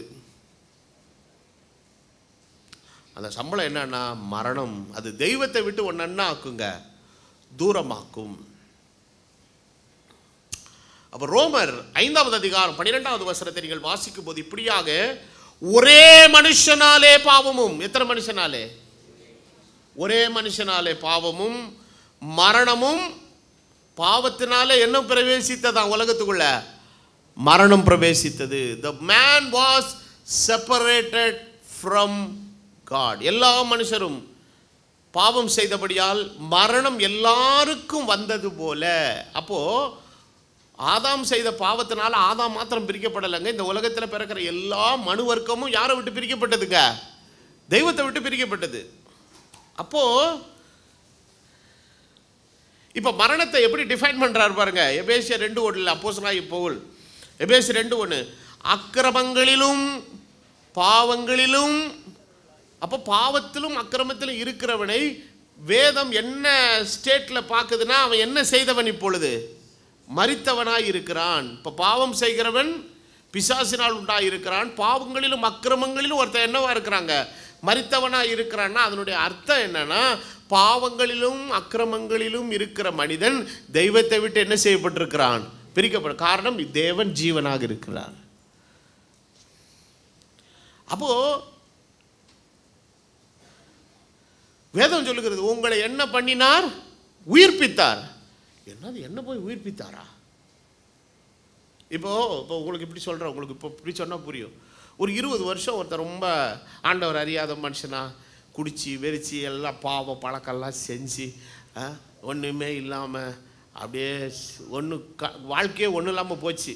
அவங்ககிட்ட போய் நான் சுவிசேஷம் சொல்கிறேன். என்ன சொல்கிறேன்னா, எப்பா ஏசப்பாவை ஏற்றுக்கோ, பாவத்தில் மரித்தவனாக இருக்கிற ஒன்றை இயேசு உயிர்ப்பிப்பார்னா அவன் என்ன சொல்லுவான், ஐயோ உனக்கு என்ன மென்டலாக வாச்சு, கையை காலெலாம் நல்லா இருக்குது, இப்போ கூட எடுத்துன்னு வா குவாட்ரு, உன் முன்னாடியே குடிச்சு காட்டுறேன் பாரு அப்படின்வான். அப்போ அவனுக்கு இன்னும் புரியலை மரணம் என்பதை. அவன் இன்னும் என்ன செய்யலை, அவன் ஜீவன் என்பதை என்ன நினச்சிட்டு இருக்கிறான், இந்த உடம்புக்குள்ளே என்ன இருக்கிறதா ஜீவன் நினச்சிட்டு இருக்கிறான். உயிர் இருக்கிறது, நாடி துடிப்பு இருக்குது, இங்கே பாருங்க கை வச்சு பாருங்கள், லப் டப்புன்னு அடிக்குதுங்க, மூக்கில் கை வச்சு பாருங்க காற்று போகுது. இதை தான் அவன் வந்து ஜீவன் நினச்சிட்டு இருக்கிறான். இவனுக்கு உண்மையாகவே எது ஜீவன் இன்னும் தெரியல. டேய், இந்த ஜீவன் இருக்கிற அந்த சரீரத்துக்குள்ள இருக்கக்கூடிய உயிராகிய ஜீவன் இருக்குதுடா. ஏன் அது இருக்குதுன்னா, அந்த ஜீவன் ரத்தத்தில் இருக்குது. ரத்தத்தில் என்ன இருக்கிறது? ஜீவன் இருக்கிறது. அந்த ரத்தம் போச்சுன்னா மனுஷன் உயிர் போயிடும். கையை வெட்டினா உயிர் போவாது. கையை வெட்டினாதனால ஒரு மனுஷன் உயிர் போவாது. அந்த கையை வெட்டினதன் மூலமாய் போகிற எக்ஸஸ் ப்ளீடிங்னால தான் என்ன போகும்? மனுஷனுடைய உயிர் போகும். அப்போ மனிதனுடைய உயிர் எதில் இருக்குதுன்னா, ஜீவன் ரத்தத்தில் இருக்குது. இந்த சரீரத்துக்குள் இருக்கிற ஜீவனை பற்றி பைபிள் பேசலை. அப்போ பாவத்தில் மரித்தார். அப்போ பாவம் செய்கிறவன் யாருக்கு தூரமாக இருக்கிறான்? தேவனை விட்டு தூரமாக இருக்கிறான். இப்போ இன்னும் இந்த நிலைமை பாவம் செய்கிறவனை வேதம் மரித்தவனாக பார்க்கிறது. ஆனால் கொலோசியர் 2:13 வேதவசனம் சொல்லுகிறது, உங்கள் பாவங்களினாலேயும் உங்கள் மாம்ச விருத்த சேதனம் இல்லாமையினாலேயும் மரித்தவர்களாயிருந்த உங்களையும் அவரோடே கூட. அப்போ நம்ம எப்போ உயிர்ப்பிக்கப்பட்டோம் தெரியுமா? இயேசு கிறிஸ்துவை என்றைக்கு நம்முடைய வாழ்க்கைக்குள்ளே வந்தாரோ, நம்முடைய பாவங்களை நாம் அறிக்கை செய்து அவைகளை விட்டு விலகி அந்த பாவ மன்னிப்பு நிச்சயத்தை என்னைக்கு பெற்றுக்கொண்டோமோ அன்னைக்கு நமக்குள்ளே என்ன வந்துச்சுங்க? அந்த ஜீவன் உள்ளே வந்துருச்சு. இப்போ என்ன ஆகிப்போச்சு? அந்த பாவத்துக்கு காரணமாக இருக்கிற அடிமைத்தனம் எல்லாம் நம்மளை விட்டு நீங்கி இன்றைக்கு கர்த்தர் நம்மளை வேற ஒரு மனிதனாய் கர்த்தர் மாற்றி இருக்கிறார். அல்லேலூயா! எத்தனை பேர் இதை விசுவாசிக்கிறீங்க? ஆமாம். அப்போ வேதவசனம் சொல்லுகிறது, பாவம் செய்கிற சரீரம் சாகல, பாவம் செய்கிற ஆத்துமா சாகும். எசேக்கியேல் எழுதப்பட்டிருக்கிறது. எசேக்கியேல் 4:20 எழுதப்பட்டிருக்கிறது, பாவம் செய்கிற ஆத்துமா சாகும். அப்போ இயேசுவை ஏற்றுக்கொள்ளாமல் இருக்கிற மனிதர்கள் எல்லாரும் ஜீவனோடு இருக்கிறவங்கள மரித்தவர்களா? இவ்வளோ நேரம் என்னங்க செய்தி கேட்டு பதில் சொல்ல மாட்டேங்கிறீங்க? உலகத்திலே பார்த்த இயேசுவை ஏற்றுக்கொள்ளாமல் நிறைய பேர் இருக்கிறாங்க. அவர்களாம் உயிரோடு இருக்கிறவங்கள மரித்தவர்களா? மரித்த நிலைமையில தான் இருக்கிறான். ஏன்னா இன்னும் யாரும் அவனுக்குள்ளே வரல. கிறிஸ்துவாகிய ஜீவன் அவனுக்குள்ளே வரல. இப்போ இந்த கால வேளையில், முற்காலத்தில் நீங்கள் நாம் எல்லாரும் எப்படி இருந்தோம்? மரித்தவர்களாக தான் இருந்தோம். இயேசு அறியாதவர்களாய் நம்முடைய வாழ்க்கையில் நம்ம இஷ்டப்படி வாழ்ந்தோம். கிறிஸ்து என்னைக்கு நமக்குள்ளே வந்தாரோ நமக்குள்ளே இந்த ஜீவன் புறப்பட்டது. அல்லேலூயா! அப்போ இதை ரொம்ப தெளிவுபட எழுதியிருக்கிறவர் யோவான். 1 யோவான் 5:12 என்ன எழுதியிருக்குதுன்னா, குமாரனை உடையவன் யார்? இந்த குமாரன் இயேசு கிறிஸ்து. இயேசு கிறிஸ்துவை உடையவன் ஜீவனை உடையவன். தேவனுடைய குமாரனாகிய இயேசு கிறிஸ்து இல்லாதவன் ஜீவன் இல்லாதவன். அல்லேலூயா! எங்க இந்த வசனம் புரியுதா புரியலையாங்க? ரொம்ப சிம்பிளா இருக்குதுங்க. இயேசு கிறிஸ்துவை உடையவன் ஜீவனோடு இருக்கிறவன், உயிரோடு இருக்கிறவன். இயேசு கிறிஸ்து இல்லாதவன் உயிர் இல்லாதவன். இந்த காலவேளையில் கேட்குற, உங்களுக்குள்ள கிறிஸ்து இருக்கிறாரா?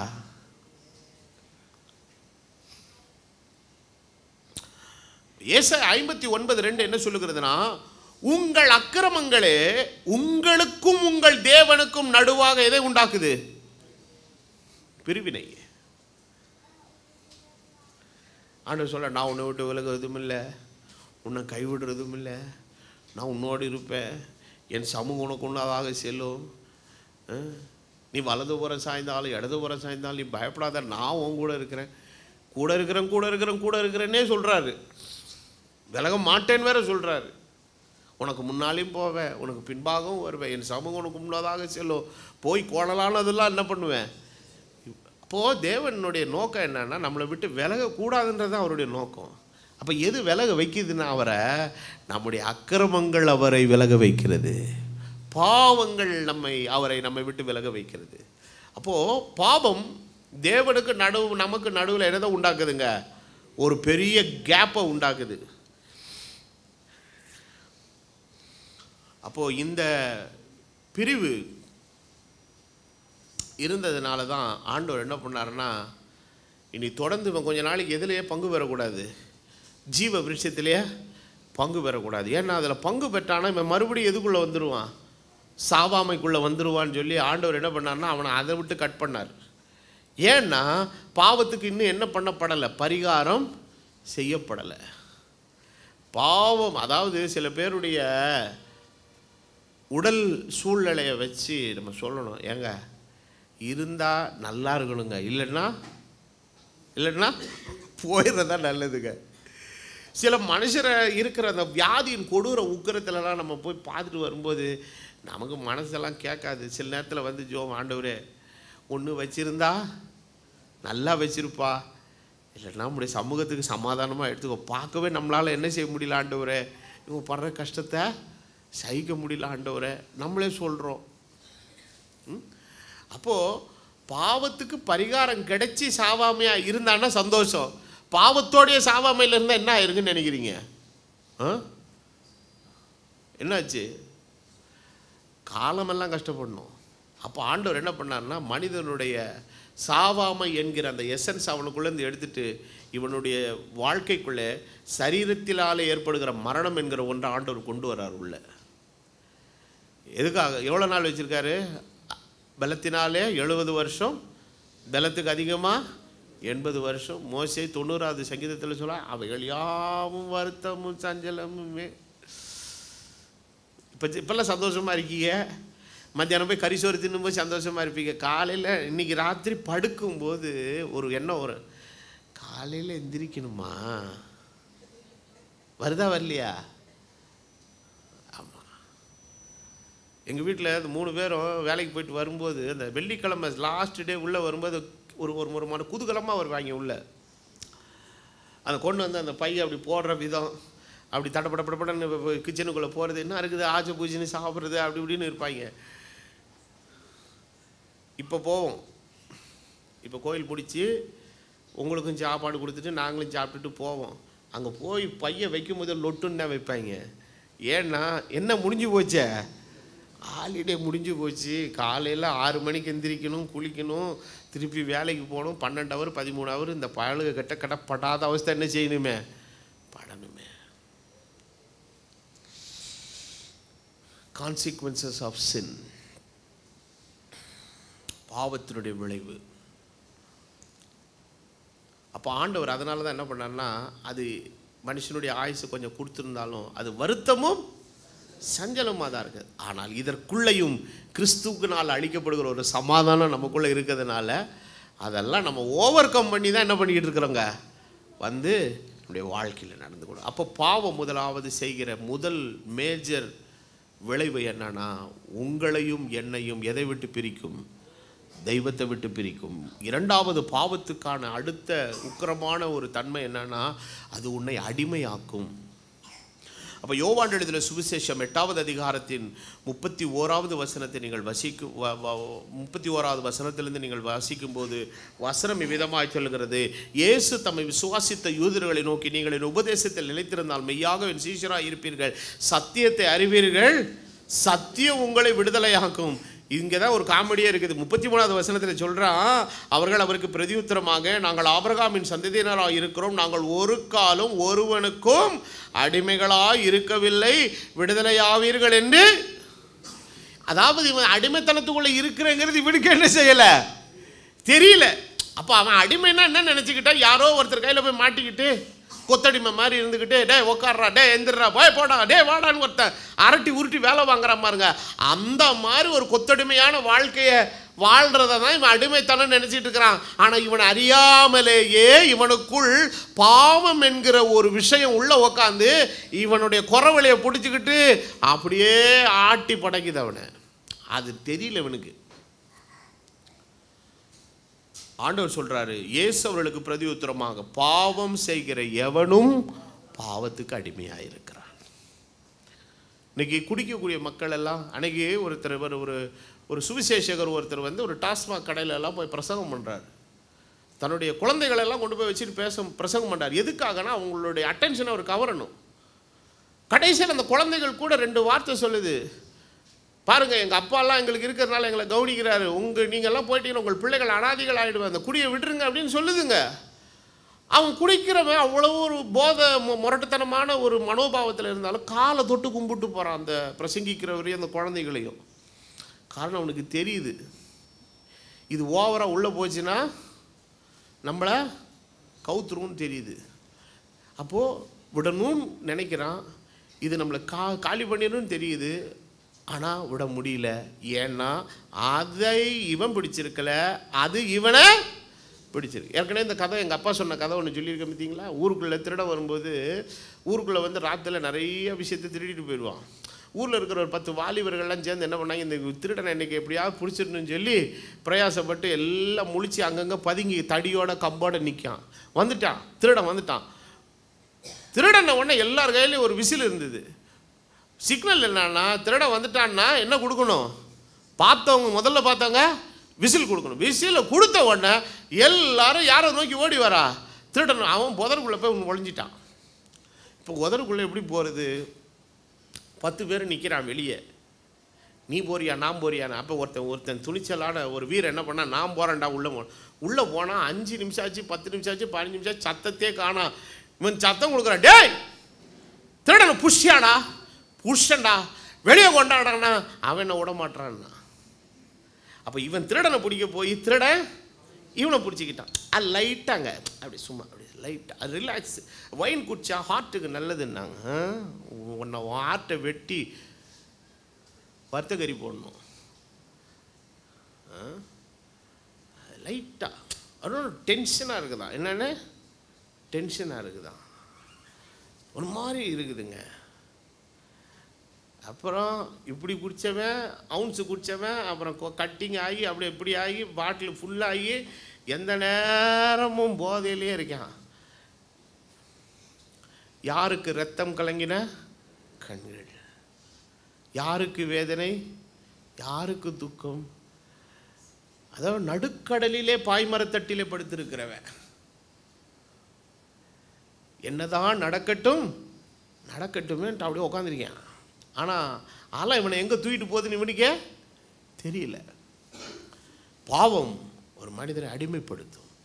இது வெறும் குடிக்கு மாத்திரம் இல்லை, எந்த பாவமாக இருந்தாலும் அப்படி தான். சரி, தேவனுடைய வசனத்துக்கு விரோதமாய் செய்யக்கூடிய எந்த பாவமானாலும் சரி, அது உன்னை அடிமைப்படுத்தும். பாவம் செய்கிறவன் பாவத்துக்கு அடிமையாயிருக்கிறான். துன்மார்க்கனை அவனுடைய அக்கிரமங்கள் என்ன செய்யுமாம்? பிடித்து கொள்ளும்.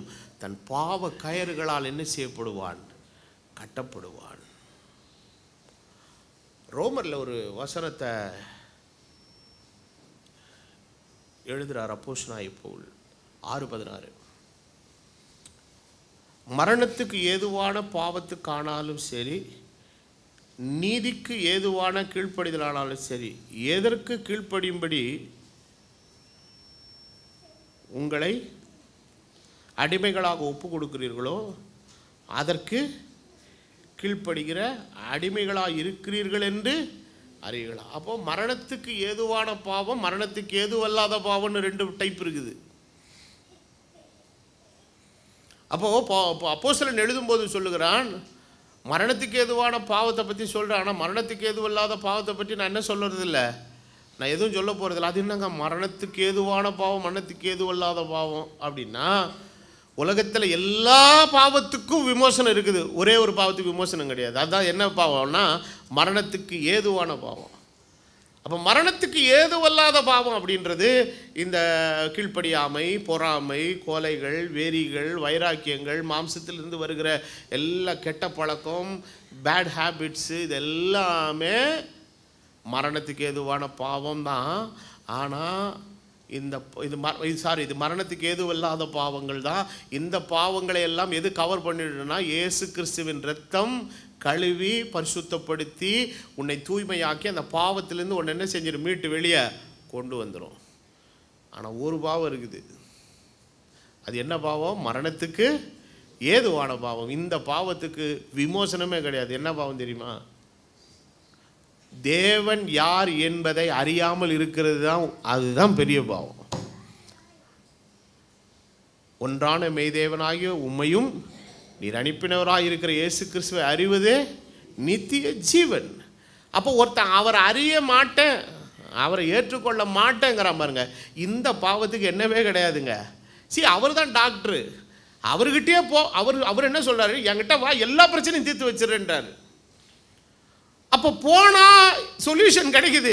ஒருத்தன் போகவே மாட்டேன்னு ஒருத்தன் உட்காந்துருக்கிறான், அவனுக்கு என்னவே கிடையாது. அப்போது பாவத்திலேயே மரணத்துக்கு ஏதுவல்லாத பாவம் என்பது இந்த உலகத்தில் நம்ம செய்கிற காரியங்கள், நமக்குள்ளே இருக்கிற பாவம் என்கிற பிரமாணம், இது எல்லாத்துக்கும் விமோசனம், தீர்வு இயேசுவின் இரத்தத்தினாலே நிச்சயம் உண்டு. ஆனால் மரணத்துக்கு ஏது பண்ண பாவம் என்பது தெய்வத்தை கடைசி வரை அறியாமலே போகிறான் பாருங்க ஒருத்தன், அவனுக்கெல்லாம் என்னவே கிடையாதுங்க, மீட்பே இல்லை. அதனால தான் ஐஸ்வர்யமுள்ள லாசரு மரிச்சதுக்கப்புறம் கேட்குறான், எனக்கு அந்த லாசரு கையால் ஒரே ஒரு சொட்டு ரத்தம் தண்ணி கேட்குறான். அப்போது சொல்கிறாரு, அப்பா உனக்கும் எங்களுக்கு டிஸ்டன்ஸு ஜாஸ்தி, நாங்கள் இருக்கிற இடத்துக்கு நீ வர முடியாது, நீ இருக்கிற இடத்துக்கு நான் வர முடியாது. You are so late, you are too late. ஏன்னா நீ இந்த இடத்துக்கு வர்றதுக்கான வாய்ப்புகள் உனக்கு என்ன செய்யப்பட்டது, கொடுக்கப்பட்டது. அந்த டைமெல்லாம் நீ ரிஜெக்ட் பண்ணிட்ட. அந்த மரணத்துக்கு ஏதுவான பெரிய பாவத்தை செஞ்சதுனால இனி உனக்கு ஜீவனோடு கூட என்ன கிடையாது, ஐக்கியம் இல்லை, பங்கும் இல்லை. Your time is over. அப்போது இதுதான் கிறிஸ்துவை அறிந்து ஏற்றுக்கொண்டு அவருக்குள் வாழ வேண்டிய ஒரு வாழ்க்கையை. அப்போது உலகத்தில் நீங்கள் சின்ன சின்ன தப்பை செஞ்சிடறோம், சில சமயத்தில் கோவப்பட்டு டென்ஷனாக யாரோ ஒரு வார்த்தை படக்குன்னு பேசிடுறோம், எல்லாத்தையும் ஆண்டவரே சரி அவன் பேசிட்டு ஆண்டவர் என்ன மன்னிச்சிருங்க ஆண்டவரேன்னு சொல்லிவிட்டு அடுத்த நாள் அவர்கிட்ட போய் கை கொடுத்து, அப்போ ஐயா ஏதோ ஒரு கோபத்தில் பேசிட்டு மன்னிச்சிருங்க, இதெல்லாம் செட்டில் பண்ணிகிட்டே போயிடலாம். ஆனால் செட்டிலே பண்ண முடியாத அன்செட்டில்டு இஷ்யூன்னு ஒன்று இருக்குது. எதுன்னு கேட்டிங்கன்னா, நீங்கள் அவரை அறியாமலே போயிட்டீங்கன்னா உங்களுக்கு அந்த பாவத்துக்கு என்னவே கிடையாதுங்க. Even the blood of Jesus cannot cover that mistake.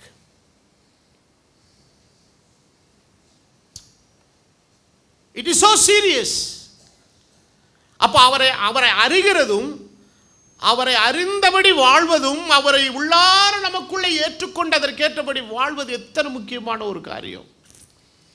இந்த காலவேளை யோசித்து பாருங்க, அவர் அறிந்திருக்கிறது எவ்வளோ சந்தோஷமான ஒரு வாழ்க்கை. ஹல்லேலூயா. இவர் அறியாமல் இந்த செகண்டில் எத்தனை பேர் செத்துக்கிட்டு இருக்கிறாங்க உலகத்தில். அறிந்தவனும் சாகிறான், அறியாமலும் சாகிறான். ஆனால் அறிந்தவனுக்கு ஒரு நம்பிக்கை உண்டு, நான் உயிர்த்தெழுதும் போது யாரோடு இருப்பேன், அந்த கிறிஸ்துவாகிய ஜீவனோடு போய் சேர்ந்துருவேன். அப்போது சாத்தானும் அவனுடைய பாதாளமும் அது மரணத்துக்கானது. ஸோ உயிர்த்தெழுதலுங்கிறது எல்லாருக்கும் உண்டு, பரிசுத்தவானுக்கும் உண்டு, பாவிக்கும் உண்டு. அப்போது அந்த உயிர்த்தெழுதல் அடைஞ்சதுக்கப்புறம் நித்திய காலமாக ஜீவனோடு இருக்க போகிறோமா, பாதாளத்தில் பிசாசோட மரணத்தோடு போய் இருக்க போகிறோமாங்கிறத நாம் தான் டிசைட் பண்ணிக்கணும். ஆண்டவர் ரெண்டையும் வச்சுருக்காரு. நன்மை வைக்கிற, தீமை வைக்கிறேன், ஆசீர்வாதத்தை வைக்கிற, சாபத்தை வைக்கிறேன். உனக்கு எது வேணுங்கிறத நீ சூஸ் பண்ணிக்கோ.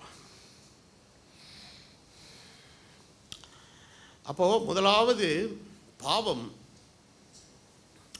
நம்மளை தேவனை விட்டு பிரித்து மரணத்தை கொண்டு வருது. ரெண்டாவது பாவம் நம்மளை என்ன ஆக்கும், அடிமைப்படுத்தும். மூன்றாவது நம்மளை தெய்வத்துக்கு பகையாளி ஆக்கும். You are becoming enemy to God.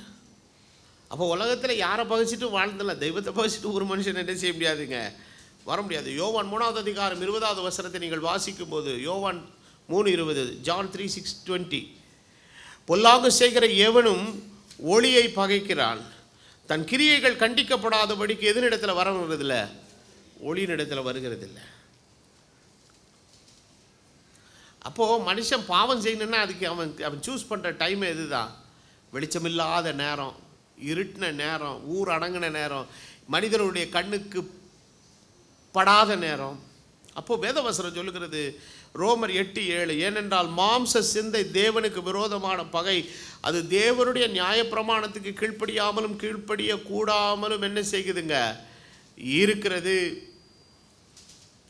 அப்போது பாவம் தேவனுக்கு நமக்கும் நமகையும் என்ன ஆக்கிடுச்சிங்க, சத்துருக்கள் ஆக்கிடுச்சு.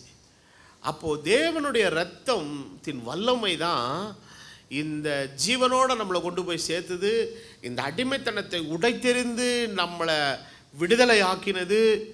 அதே நேரத்தில் தேவனுக்கும் நமக்கும் இருந்த அந்த பகை ஒப்புரவாக்கப்பட்டது. ஹல்லேலூயா. அதனால தான் சொல்லுகிறார், தேவரீர் ஒருவருக்கு விரோதமாக நான் பாவம் செய்து பொல்லாங்கை செய்தேன்.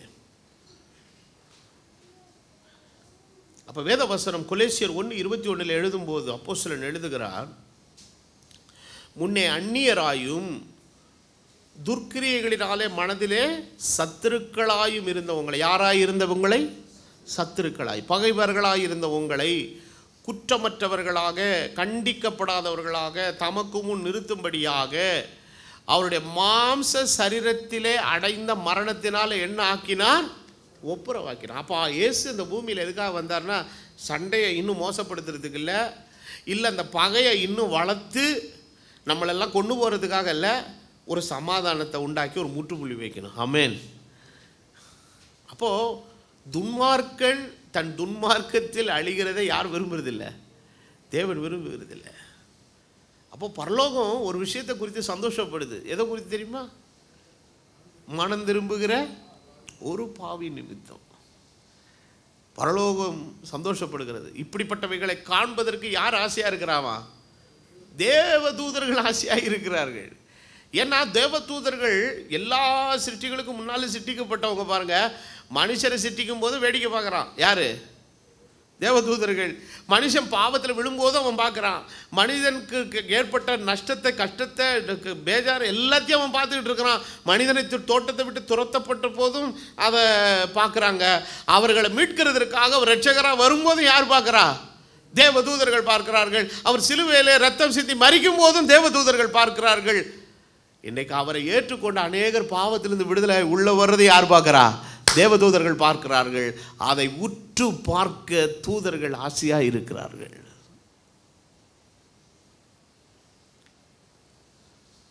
ஆனால் உலகத்தில் இருக்கிற மனுஷன் நம்ம ஒருத்தருக்கு பகையாளி ஆகும்போது நம்ம என்னைக்கு அழிவோம், என்னைக்கு சாவோன்றதை பார்க்க தான் ஆசையாக இருக்கிறான். ஆனால் தேவன் அப்படி இல்லை.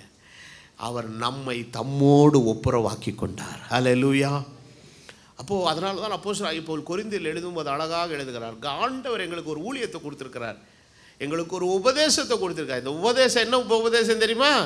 ஒப்புரவாக்க வைக்கிற உபதேசம், தேவனோடு உங்களை சரிப்படுத்துகிற உபதேசம். அப்போது ஒரு மனிதன் பாவத்திலிருந்து வரான், பாவத்திலிருந்து வரான், இயேசு கிறிஸ்துவை ஏற்றுக்கொள்ள. ஆமாம், இயேசு தான் என் பாவத்துக்கு மன்னித்தார், இயேசு என் பாவத்துக்காக ஜீவனை கொடுத்தார். மன்னித்து ஏற்றுக்கொண்டு ஆண்டவரிடத்தில் அவன் தன் பாவங்களை அறிக்கை செய்து அவன் வரான். வந்த உடனே பர்ஃபெக்டாக இருக்கிறானா? சொல்லுங்க பார்க்கலாம். இப்போ தம்பி ஜோசப்பை கூப்பிட்டு அவன்கிட்ட ஒரு டெமோ மாதிரி பண்ணுற இந்த ஸ்டிக் பில் இருக்குது தெரியுமா? அந்த கலராக இருக்குமே சின்ன சின்னதாக, அதை உடம்பு பூரா ஒட்டி விட்றேன்னு வச்சு கொடுங்க.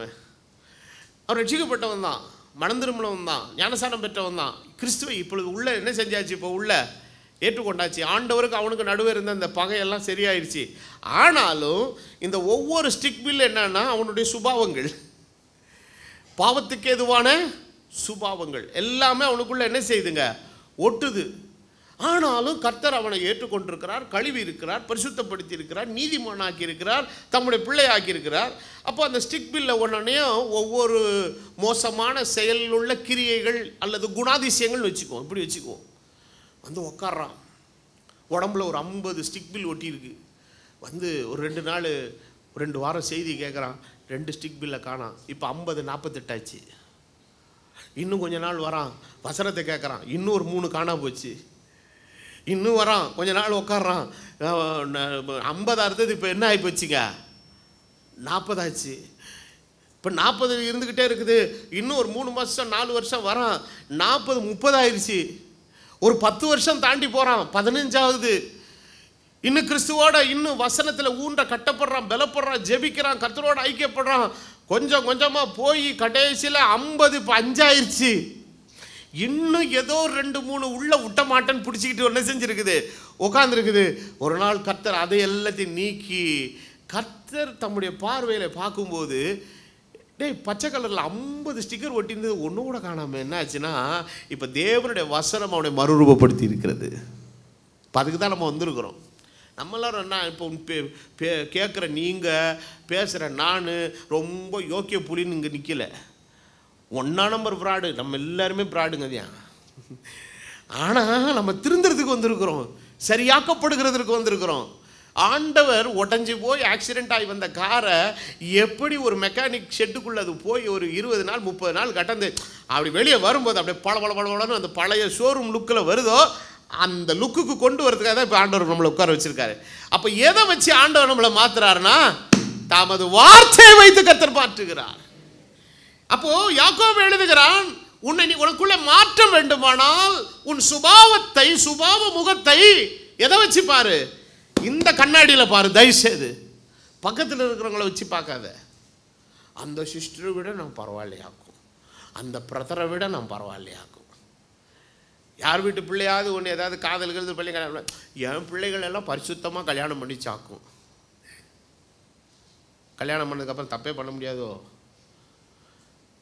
கல்யாணம் பண்ணதுக்கப்புறம் விட்டுட்டு ஓட்டானா என்ன பண்ணுவேன்? Always risk is there. அதனால் எந்த ஒரு நிலைமையிலையும் ஒரு மனுஷன் வரும்போது அவனை அழகாக ஆக்குறது தான் ஆண்டவருடைய வேலை. நன்றா விளங்கிக்கோ. உன்னை வாழ்க்கையை அசிங்கப்படுத்தி சிரிக்கிறவன் பிசாசு. ஆனால் உன்னை அசிங்கத்தை நீக்கி உன்னை அழகுபடுத்தி வேடிக்கை பார்க்குற ஒரு ஆண்டவர். அன்னைக்கு மனுஷன் பாவம் செய்து ஏதேன் தோட்டத்தில் விழுந்த போது அவருடைய நிர்வாணத்தை கண்ட ஆண்டவர் சிரிக்கலையா? அவனுக்காக ஒரு பலியை ஏற்படுத்தி அதற்காக ரத்தம் சிந்த வைத்து ஒரு தோலுடைகளை உண்டாக்கி அவருடைய நிர்வாணத்தை மூடினவர் நம்முடைய தெய்வம். What a such a wonderful savior we serve this morning. இந்த காலைவேளையில் எத்தனை அன்புள்ள தெய்வத்தை இந்த காலைவேளையில் நாம் ஆராதிக்கிறோம். அவர் எவ்வளவு நல்லவர். நம்முடைய பாவங்களுக்கு தக்கதாக நமக்கு செய்யாமலும் நம்முடைய அக்கிரமங்களுக்கு தக்கதாக நமக்கு சரி கட்டாமலும் இருக்கிறார். அவர் மேற்குக்கு கிழக்குக்கு எவ்வளவு தூரமோ அவ்வளவு தூரமாக நம்முடைய பாவங்களை நம்ம விட்டு விலக்கி நம்மளை விளையாட்டுத்தினால நம்மளை கழுவி நம்மளை பரிசுத்தமாக்கி இருக்கிறார். அப்போ இந்த இடத்துக்கு ஆண்டவர் எது கொண்டு வந்திருக்கிறார்னா, என்னங்க 50 ஸ்டிக் பில் ஒட்டி இருக்குதுங்க, கலர் கலராக 50 இருக்குதுங்க. என்னப்பா நீ எத்தனை வருஷம் பாச்சாச்சு வர? நாங்கள் தாங்க ஆதி விசுவாசிங்க. நான் 36 வருஷமாக ஆலயத்துக்கு வந்து கொண்டு இருக்கிறேங்க. எப்பா ஒன்று கூட விழலடா. அன்னைக்கு ஓட்டினது ஓட்டின மாதிரியே இருக்குதுடா. நானும் லக்ஸ் வாங்கி கொடுத்து பார்த்தேன், நானும் பியர்ஸ் வாங்கி கொடுத்து பார்த்தேன், யார்ட்லி வாங்கி கொடுத்து பார்த்தேன். ஊர் உலகத்தில் இருக்கிற எல்லா பெர்ஃப்யூமும் 100 ரூபாய் சென்ட் அத்தரில் இருந்து உனக்கு 4000 ரூபா சென்ட் வரைக்கும் வாங்கி கொடுத்தா இன்னும் கபடிக்குதுடா. என்னடா உனக்கும் வேண்டவருக்கு என்ன தாண்டா தொடர்பு? அதுங்க நான் கோயிலுக்கு இப்படி வருவேனா, அப்படி குந்துவேனா, எங்கள் பாஸ்டர் ஒரு 4 பாட்டு பாடுவாரா, அது சரி ஏதோ பேசுவாருங்க, அப்படியே எழுத்து போயிடுவார். ஒன்றும் மாற்றம் கிடையாது. ஆனால் நான் ஆதி விசுவாசி. நீ ஆதி விசுவாசியோ நீ பாதியில் போன விசுவாசியோ எனக்கு தெரியாது. இங்கே விழுந்தா இந்த ஸ்டிக் பில் ஒன்றுன்னா கீழே விழணும். இந்த கால வேளையில் வருஷத்தை வச்சு கணக்கு போட்டுக்கிட்டுலாம் உட்காந்துருக்காத. நீ இத்தனை வருஷம் வந்தோம் உன் வாழ்க்கைக்குள்ளே குட்டி கொண்டு இருக்கிற இந்த குணக்கேடுன்னு ஒன்று இருக்குது இல்லையா, அது முழுசுமாக மாறாமல் நீ பரலோக ராஜ்யத்துக்கு போகவே முடியாது. ஒவ்வொரு நாளும் தேவ சமூகத்தில் நீ உடைக்கப்பட வேண்டும், நொறுக்கப்பட வேண்டும், சுத்திகரிக்கப்பட வேண்டும். பலிபீடத்தில் போட்டு அதை கண்டந்துட்டமாக வெட்டுங்கிற அந்த சுயத்தை, அந்த காரியங்கள் எல்லாவற்றையும் தேவனுடைய சமூகத்தில் இன்னதையாக ஒட்டிக்கிட்டு உட்காந்துருக்குது. அன்று கேட்குறா, நீ ஏன் பிடுங்கிறியா இல்லை நான் பிடுங்கட்டுமான்னு கேட்குறாரு. சொல்லுவாங்க மயிலே இறகு போடனா போடாது. ஆண்டவராக பார்த்து ஒரு நாள் வெடுக்குன்னு என்ன செய்வார், பிடுங்கினாருன்னா அது வலிக்குங்க, வேணாம். ஆனால் நமக்கு தெரியும் நாமளாக இருந்தால் மெதுவாகவே எடுத்துடலாம். எடுக்க வரலையா, வரமாட்டேங்குதா, ஆண்டவர் எனக்கு உதவி செய்யப்பா. உன்னுடைய பலவீனத்தில், உன்னுடைய சோர்வில், உன்னுடைய இயலாமையில் தேவனுடைய பலன் பூரணமாய் விளங்கும். அதை விட்டு வெளியில் வர்றதுக்கான ஒரு கிருபையை கர்த்தர் உனக்கு கொடுப்பார். அப்போது ஜானி பாஸ்டர் நீ இவ்வளோ வருஷம் பிரசங்கம் பண்ணிய 34 வருஷம் இன்னும் ஸ்டிக் பில்லாம் ஃபுல்லாக காலி ஆகிடுச்சா அப்படின்னா, இல்லை 1-2 ஒட்டி இருக்குது எனக்கு தெரியும். நம்முடைய இருதயமே நம்மை குற்றவாளிகளாக தீர்க்குமானால் தெரியும். உள்ள வரும்போது நிறைய இருந்தது, அந்த அளவுக்கு மோசம் இல்லை, ஆனால் இருக்குது. 1-2 லைட்டாக அங்கங்கே ஒட்டி இருக்குது. அது எங்கள் பாஸ்டர் எடுக்க ட்ரை பண்ணுறாரு, ஆடு எப்படி நழி போயிட்டு இருக்கிற இந்த விரால் மீனை பிடிச்சா மாதிரி வழிக்கிட்டு ஓடுது. என்ன பண்ணுறது? ஆண்டவர் ஒரு நாள் பார்ப்பார், மண்டை மேலே ஒன்று போடுவார். விரால் மீனை காலி பண்ணும்போது வெட்டும்போது எப்படி தெரியுமா டேஸ்ட்டாக இருக்கும். மற்ற மீனெல்லாம் நீங்கள் கொல்லவே வேணாம், வெட்டினா போதும். ஆனால் விரால் மீனை கொண்டுட்டு தான் வெட்ட முடியும். 48 மணி நேரம் அது உயிரோடு இருக்கும். விரால் மீனுக்கு மாத்திரம் கடவுள் என்ன பண்ணியிருக்காருன்னா, இந்த இடத்துல ஒரு சின்ன லங்ஸ் ஒன்று கிரியேட் பண்ணியிருக்காரு. இந்த அந்த செவிலுக்கு கீழே இருக்குது, மற்ற மீன்களுக்கு இல்லாத ஒரு சின்ன சிறப்பு இருக்குது. அந்த நுரையீரல்னால அது 48 மணி நேரம் வெளி காற்றினுடைய ஆக்சிஜனை சுவாசித்து என்ன செய்யுங்க, உயிரோடு இருக்கும். ஆனால் மற்ற மீன்லாம் தண்ணியை விட்டு எடுத்திங்கன்னா 10 நிமிஷத்துக்கு செத்து போயிடும். பாவத்தில் நின்று தான் வெளியே வந்தாலும் சரி, இன்னும் விரால் மீன் மாதிரி ஏதோ ஒரு ஜீவனை கர்த்தர் கொடுத்துருக்காரு. காரணம் ஒன்று, மறுபடி உயிர்ப்பித்து மறுபடியும் அந்த தண்ணீருக்குள்ளே கர்த்தர் கொண்டு போய் சேர்க்கணும். தான் அவருடைய நோக்கம். God wants to restore your life. எவன் என்ன வேணால் சொல்லிட்டு போட்டோம், எப்படிப்பட்ட விமர்சனம் வேணால் நம்மளை பற்றி பண்ணட்டும். அவ்வளோதான், போச்சாக்கும் வந்துச்சாக்குன்னு ஒன்றும் இல்லாமல் ஆச்சும், ஒன்றிச்சாக்கும் போயிடுச்சாக்கும். இல்லை இல்லை இல்லை இல்லை, அவர் சிருஷ்டிகர்த்தாவாம் தெய்வம். அவர் கரத்தில் கொடுத்து அவர் அப்படியே புதுசாக்கி கொடுத்துருவார். எத்தனை பேர் இந்த காலவேளை நான் என்னுடைய வார்த்தையை விசுவாசிக்கிறீங்க? பகையை சிலுவையில் கொன்றார். யாருக்கும் பகை? நமக்கு தெய்வத்துக்கும் பகை. அப்போ பாவம் அவர் அவ்வளோ உக்கிரமாக மாற்றிருச்சு. ஏன்னா அவர் அதற்காக ஒரு காரியங்களை செய்து நமது சாயலாக ரூபமாக உண்டாக்கி மனிதனை ஒரு மேலான ஒரு நோக்கத்தோடு திட்டத்தோடு மல்கியாவில் வாசிக்கிற தேவ பக்தியுள்ள சந்ததியை பெறணுங்கிறது ஆண்டவருடைய நோக்கம். அது எல்லாத்தையும் தவிடுபடி ஆக்கிட்டான். யார்? மனுஷன். ஆனால் வேதம் சொல்லுகிறது, தேவன் மனிதனை உண்டாக்கினதற்காக எண்ணப்பட்டார். அப்போது இந்த பகைக்கு ஒரு முற்றுப்புள்ளி கல்வாரியில் செட்டில் ஆகிடுச்சு. இதை வழக்குன்னு என்னவே பண்ணிட்டு போகக்கூடாதுங்க. இழுத்துட்டே போனால் ஜவுமி டைமர் போயிட்டே இருக்கும். அப்போது ஆண்டவர் என்ன பண்ணார்னா, கல்வாரியிலே நமக்கு பலியாக மாறி இரத்தம் சிந்துதலினால் பாவ மன்னிப்பை உண்டாக்கி எல்லாத்துக்கும் ஒரு முற்றுப்புள்ளி வச்சார். He settle the issue.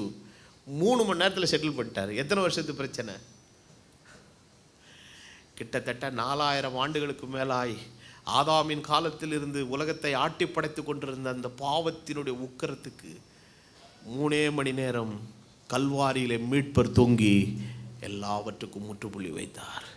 அந்த ஒவ்வொரு சொட்டு இரத்தமும் வெளியே புறப்படும் போது அந்த இரத்தத்தின் அபயக்குரல் பரலோகத்தின் தெய்வத்தை நோக்கி முறையிட்டிருக்கும், எல்லாம் முடிந்தது, எல்லாம் முடிந்தது, எல்லாம் முடிந்தது.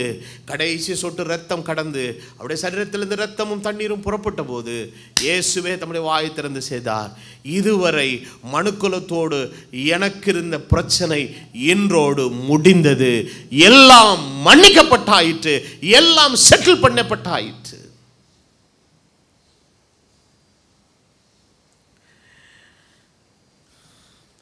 இன்னைக்கு கால வேளையில் ஆண்டவருடைய சமூகத்தில் உங்கள் மனசாட்சி ஆண்டவருக்கு முன்னால் எப்படி இருக்குது? நீங்கள் தெய்வத்துக்கு முன்னால் அவருக்கு சத்துருவாக இருக்கிறீங்களா அல்லது அவருக்கு சிநேகிதராக இருக்கிறீங்களா? கடைசியாக ஒரு குறிப்பை சொல்லி நான் நிறைவு பண்ணுறேன். ஆதியாகமத்தின் புத்தகம் 3வது அதிகாரத்தின் 17வது வசனம் சொல்லுகிறது, பின்பு அவர் ஆதாமை நோக்கி, உன் மனைவியின் வார்த்தைக்கு செவி கொடுத்து புசிக்க வேண்டாம் என்று நான் உனக்கு விலக்கிற விருட்சத்தின் கனியை புசித்தபடியால் பூமி உன் நிமித்தம் சபிக்கப்பட்டிருக்கும். அப்போ பாவம் முதலாவது மரணத்தை கொண்டு வந்தது. அதாவது தேவனை விட்டு நம்மளை என்ன செஞ்சது? பிரித்தது. 2வது அடிமைப்படுத்தினது. 3வது பகை உண்டாக்கினது. 4வது கொடூரமான ஒரு விளைவு பாவத்தினால் என்னன்னா, அது சாபத்தை நமக்குள்ள கொண்டு வந்துச்சு. அப்போ தேவன் இந்த உலகத்தில் சில சாபக்கேடான விஷயங்களை நம்ம பார்க்கறது விளைவே என்னன்னா, மனிதனுடைய பாவத்தினால தான் அந்த சாபக்கேடுகள் என்ன செய்துங்க இருக்குது. பட் அந்த சாபத்துக்கு காரணம் அவைகள் அல்ல, மனிதன் தான் காரணம்.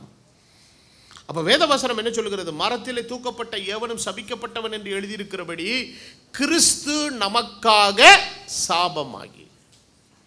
இப்போ சாபம் வந்ததனுடைய விளைவு தான் மனிதனுடைய வாழ்க்கையில் தரித்திரம். ஒவ்வொரு நாளும் இன்னைக்கு ரோடெல்லாம் போய் பாருங்க, உங்களுக்கு கடன் கொடுக்கப்படும், கடன் கொடுக்கப்படும், கடன் கொடுக்கும். எந்த காக்கா குருவியாவது போய் வாசலில் நிற்கா? அப்போ இன்றைக்கி மனிதனுடைய வாழ்க்கையை போட்டு இந்த தரித்திரம் என்கிற சாபம், வியாதி என்கிற சாபம், இயலாமை என்கிற சாபம் எல்லாம் போட்டு அவனை போட்டு வாட்டி வதச்சி நாசம் பண்ணுது. அதுக்கு தான் மனுஷனை என்ன பண்ணுறான்னா சொல்யூஷன் கண்டுபிடிச்சி கொடுக்குறான் ஈஸியாக. எந்த பேங்க்குக்கு போங்க, ஒரு பேங்க் சொல்கிறான் கஷ்டப்படுறீங்களாங்க, வானாங்க, நாங்கள் 2 லட்சம் தரோங்க கடை. சரி கொடுத்துருவேன், திருப்பி யார் கொடுக்குறது? ஒரு பொம்பளை HDFC பேங்க்லேருந்து அடிக்கடி ஃபோன் பண்ணி சும்மா நொச்சின் பண்ணிக்கிட்டே இருந்தா, உங்களுக்கு டாக்குமெண்ட் இல்லாமல் சார் 2 லட்சம் ஃப்ரீ இமீடியட் லோன் அப்ரூவல் வாங்கிக்கிறேம்மா, நீயே கட்டிடுறியான்னு அதோட வச்சுச்சு போன. அதுக்கப்புறம் கூப்பிடல அந்த பொம்பளை, நொய்யின்னுக்கிட்டே இருப்பா. அப்போது கடன் வாங்குறது தேவனுடைய சித்தம் அல்ல, கடன் கொடுக்குறவளாய் வாழ தான் தேவன் நம்மளை மாற்றுறார். இதுக்கு உலகத்தில் இருக்கிற மனுஷன் எப்படிட்டா டாக்டிசம் ப்ரிப்பேர் பண்ணுறான் பாருங்க. அடுத்து சொல்கிறான், அது வந்துங்க இன்ட்ரெஸ்ட் 0 இன்ட்ரெஸ்ட் EMI ஒன்று பண்ணித்தராங்க. என்னது? நான் கர்த்தருக்குள்ளே எடுத்த ஒரு முக்கியமான தீர்மானம் என்னன்னா, எனக்கு தேவைன்னா என் கையில் என்ன இருக்கும்? கட்டாயம் காசு இருக்கும். காசு இல்லாமல் எதையும் என்ன செய்யக்கூடாது? வாங்கக்கூடாது. உலகம் வந்து உனக்கு கடன்ங்கிற சாபத்துக்குள்ளே நடத்துறதுக்கு அவ்வளவு ட்ராப் வச்சுருக்கிறான். அதெல்லாம் அந்த கவர்ச்சியான திட்டங்களை காரியங்களை எல்லாம் நீங்கள் பார்த்தீங்கன்னா ஐயோன்னு. ஆனால் ஐயோ தான், கிட்டே போவாது. அதுக்கிட்ட உனக்கு என்னது தேவை என்று அறிந்திருக்கிற பரமபிதா ஏற்ற காலத்தில் உனக்கு எல்லாவற்றையும் தருவார். கடன் கிட்ட மாத்திரம் போவாதீங்க. அப்போது மனிதனுடைய வாழ்க்கையில் இந்த சாபங்கள் எல்லாம் வந்தது பாருங்க. ஏதாவது எந்த காக்கா குறி, அதனால தான் ஆண்டவர் சொன்னார், அதெல்லாம் கவனிச்சு பாருப்பா. விதைக்கிறதும் இல்லை, அறுக்கிறதும் இல்லை, நூறுக்கிறதும் இல்லை, நெய்கிறதும் இல்லை, அதுக்கு ட்ரெஸ்ஸு கிடைக்குது, சாப்பாடு கிடைக்குது, எல்லாமே கிடைக்குது. நீ ஏன் போய் EMIல வாங்கலாம்? இன்னைக்கு அந்த EMIல போய் சோறு திங்கிறாங்க. இங்கே இந்த ஒரு சின்ன காணொலி ஒன்று போட்டால், ஒரு பொம்பளை கிரெடிட் கார்டிலே 10,000 ரூபாய்க்கு தின்ட்டுருக்கா. தின்னது ஆம்பளை இருந்தால் கூட பரவாயில்ல, பொம்பளை தின்ட்டுருக்கா. அப்படி என்னம்மா 10,000 ரூபாய்க்கு என்னடி தின்ன அப்படின்னு கேட்டால், எனக்கு ரொம்ப பிரியாணி பிடிக்கும், 4,000 ரூபாய்க்கு பிரியாணியே தின்னங்கிறா. தேய்ச்சிட்டு வந்துட்டிய ஒவ்வொரு ஹோட்டலாக போய் அந்த துட்டை அப்புறம் எவன் தலையில் வச்சு தேய்க்கிறது? அவன் புருஷங்காரன் எதுக்கு உட்காந்து புலம்புறான், சார் அது இருந்ததுன்னா நான் 2 மாதம் மளிகை ஜாமான் வாங்கியிருப்பேன் சார், தேய்ச்சிட்டு வந்துட்டா சார், நம்பி கொடுத்தேன் சார் காடை. சாபம்.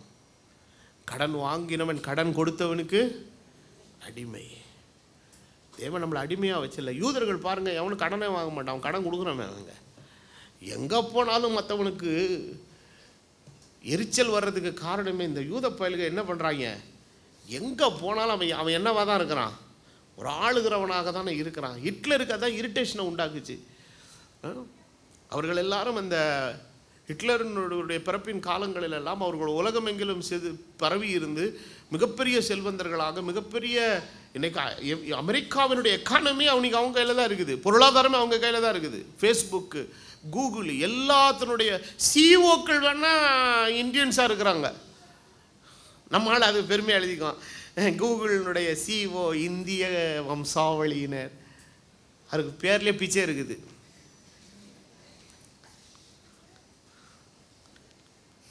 புரியுதா உங்களுக்கு?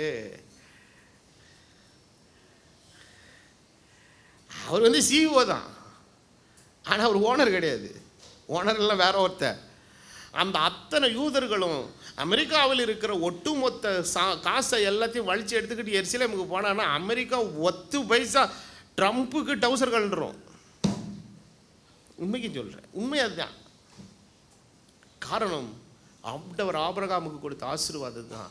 நீ ஆசீர்வதிக்கப்பட்டிருப்பாய், நீ ஆசீர்வாதமாக இருப்பாய், நீ அநேக ஜாதிகளுக்கு you will give the debt to the nations.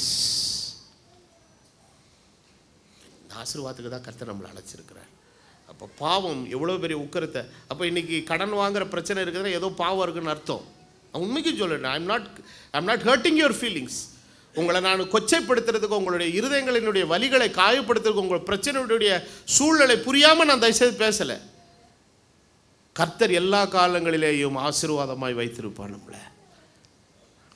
அப்போ ஆண்டவர் அந்த நிலைமையிலிருந்து இந்த சாபத்தின் கட்டுகளை, அது வந்து என்னன்னு கேட்டிங்கன்னா, இந்த credit card has become temptation to the people. இன்றைக்கி இருக்கிற யங்கர் ஜென்ரேஷன் அப்படி தான்.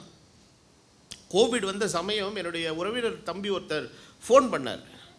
அப்போ ஃபோன் பண்ணிவிட்டு, என்ன சித்தப்பா எப்படி இருக்கிறீங்க? நல்லா இருக்கிறேன்ப்பா, நீ எப்படி பாருங்க? நல்லா இருக்கிறேன். அப்போது இன்றைக்கி என் ஃப்ரெண்டு ஒருத்தன் ஃபோன் பண்ணான், சித்தப்பா காலையில் சூசைட் பண்ணிக்க போகிறான்ட்டான். எனக்கு காலிலேருந்தே மூடு சரியில்லை. என்னடா பண்ணிட்டான்னா இஎம்ஐ கட்ட முடியலையா. எது போயிடுச்சு? இப்போ வேலை போயிடுச்சு. எது போயிடுச்சு? வேலை போயிடுச்சு. ஏன்னா போயிடுச்சுன்னா டூருக்கு போகணுமா? எங்கே போகிறது? சுவிட்சர்லாந்துக்கு போகிறது. ஹுண்டாய் காரில் டூர் உட்காராது இவருக்கு. ஆடி கார் வேணும். வாங்குகிற சம்பளத்துக்கு ஏற்ற, அதாவது வருமானத்துக்கு ஏற்ற செலவு செய்ய தெரியணும். டெஃபிசிட்டில் வாழக்கூடாது. அப்போது இப்படி எல்லாத்தையும் பண்ணி பண்ணி என்னென்னா கையில் வேலை இருக்குது, சம்பாத்தியம் இருக்குது, கட்டிக்கலான்னு போய் அட்டையாக தேய்ச்சிட்டான். வேலை போயிடுச்சு. அங்கேருந்து நோட்டீஸ் அனுப்பிச்சிட்டான். வேலை போச்சு, சம்பளம் போச்சு. இப்போ என்ன பண்ண முடியல? எந்த கடனையும் அடைக்க முடியல. கையில் என்ன கிடையாது? காசு இல்லை. உலகத்தில் இப்படிப்பட்ட கூறுகட்ட மனுஷர்கள், சீர்கட்ட மனுஷர்கள்லாம் வாழ்கிறாங்க. அப்படி வாழக்கூடாதுங்க. கர்த்தருடைய ஆசீர்வாதத்துக்குள் வாழ்கிறவர்கள் ஆஸ்தியும் ஐஸ்வர்யம் அவன் வீட்டில் இருக்கும். எனக்கெல்லாம் அந்த நாட்களில் சில குடும்பங்கள்லாம் தெரியும். வீட்டுக்கு ஜே ஜே ஜே ஜேன்னு ஆள் வந்துக்கிட்டே இருப்பாங்க, சாப்பிட்டுக்கிட்டே இருப்பாங்க. காரணம் அதெல்லாம் பார்த்திங்கன்னா என்ன ஊற்று? ஒரு ஜீவ ஊற்று. இந்த விளாகத்தை நான் ரொம்ப நேசிப்பேன். இந்த விளாகத்தில் நான் நின்று ஸ்தோத்திரம் பண்ணாத இடங்களே கிடையாது. காரணம், உலகத்தின் எல்லா மூலைகளில் இருந்தும் முக்குகளில் இருந்தும் பரிசுத்தவான்களை கர்த்தர் இந்த இடத்துக்குள்ளே கொண்டு வந்து கால் பதிக்க வச்சு இந்த வீட்டினுடைய ஆகாரத்தினாலும் தண்ணீர்னாலும் கர்த்தரோட ஆசீர்வதிச்சிருக்கிறார். சாப்பிடாத ஆளே கிடையாது. காரணம், நம்மளை தேவன் அதற்காக அழைத்திருக்கிறார். அப்போது இன்றைக்கி பாவம் நம்மளை தேவனை விட்டு பிரிக்கும். பாவம் நம்மளை அடுத்தது நம்மளை அடிமையாக்கும், தேவனுக்கு பகையாளியாய்மாக்கும். கடைசியில் நம்மளை என்ன ஆக்கிருங்க? சாபத்துக்குள்ளே கொண்டு வந்துடும். இந்த விளைவிலிருந்து நாம் தப்பித்துக்கொள்ள என்ன செய்யணுங்கிறத நம்ம அடுத்த வகுப்பில் இன்னும் இதனுடைய எக்ஸ்டென்ஷனை நம்ம படிக்க வேண்டியது இருக்குது. அது நேரம் கிடைக்கும்போது நம்ம பார்ப்போம். கர்த்தர் தாம் இந்த கிருபைகளை நன்மைகளை தருவாராக என்று சொல்லி இந்த முதல் ஆராதனை நான் நிறைவு செய்கிறேன். இதற்கு பின்பு 1 மணி நேர இடைவேளைக்கு பின்பதாக நாம் அடுத்தது 11:30 12:30 மணிக்கு நாம் மறுபடியும் ஆலயத்தில் கூடுவோம். நாம் எல்லோரும் எழுப்பி ஜெபம் பண்ணுவோம். உங்களுக்கு இந்த 2வது ஆராதனையிலே தனிப்பட்ட குடும்பத்தில் உள்ள பிரச்சனைகளுக்காக ஜெபம் பண்ணணும் நீங்கள் நினச்சிங்கன்னா ஒரு சின்ன பேப்பரில் எழுதி கொண்டாந்து இங்கே டேபிளில் வச்சுருங்க. அந்த குறிப்புகளுக்காக விசேஷமாய் நம்ம எல்லாரும் ஏகோபித்து ஜெபம் பண்ணுவோம். அந்த 2வது ஆராதனை முழுக்க ஜெப ஆராதனையாக இருக்கும். உங்களுக்கு ஒரு சின்ன பைபிள் ஸ்டடி ஒன்று எடுத்து வச்சுருக்கேன். அதையும் நான் பிரசங்கித்து உங்களை ஜெபத்துக்குள்ளே வழி நடத்துகிறேன். இப்பொழுது நாம் கேட்ட ஆண்டவருடைய ஜீவனுள்ள வார்த்தைகளுக்காக எல்லாரும் கரங்களை உயர்த்தி கர்த்தரை கொஞ்சம் நேரம் ஸ்தோத்திரம் பண்ணுவோமா? ஸ்தோத்திரம் கர்த்தாவே.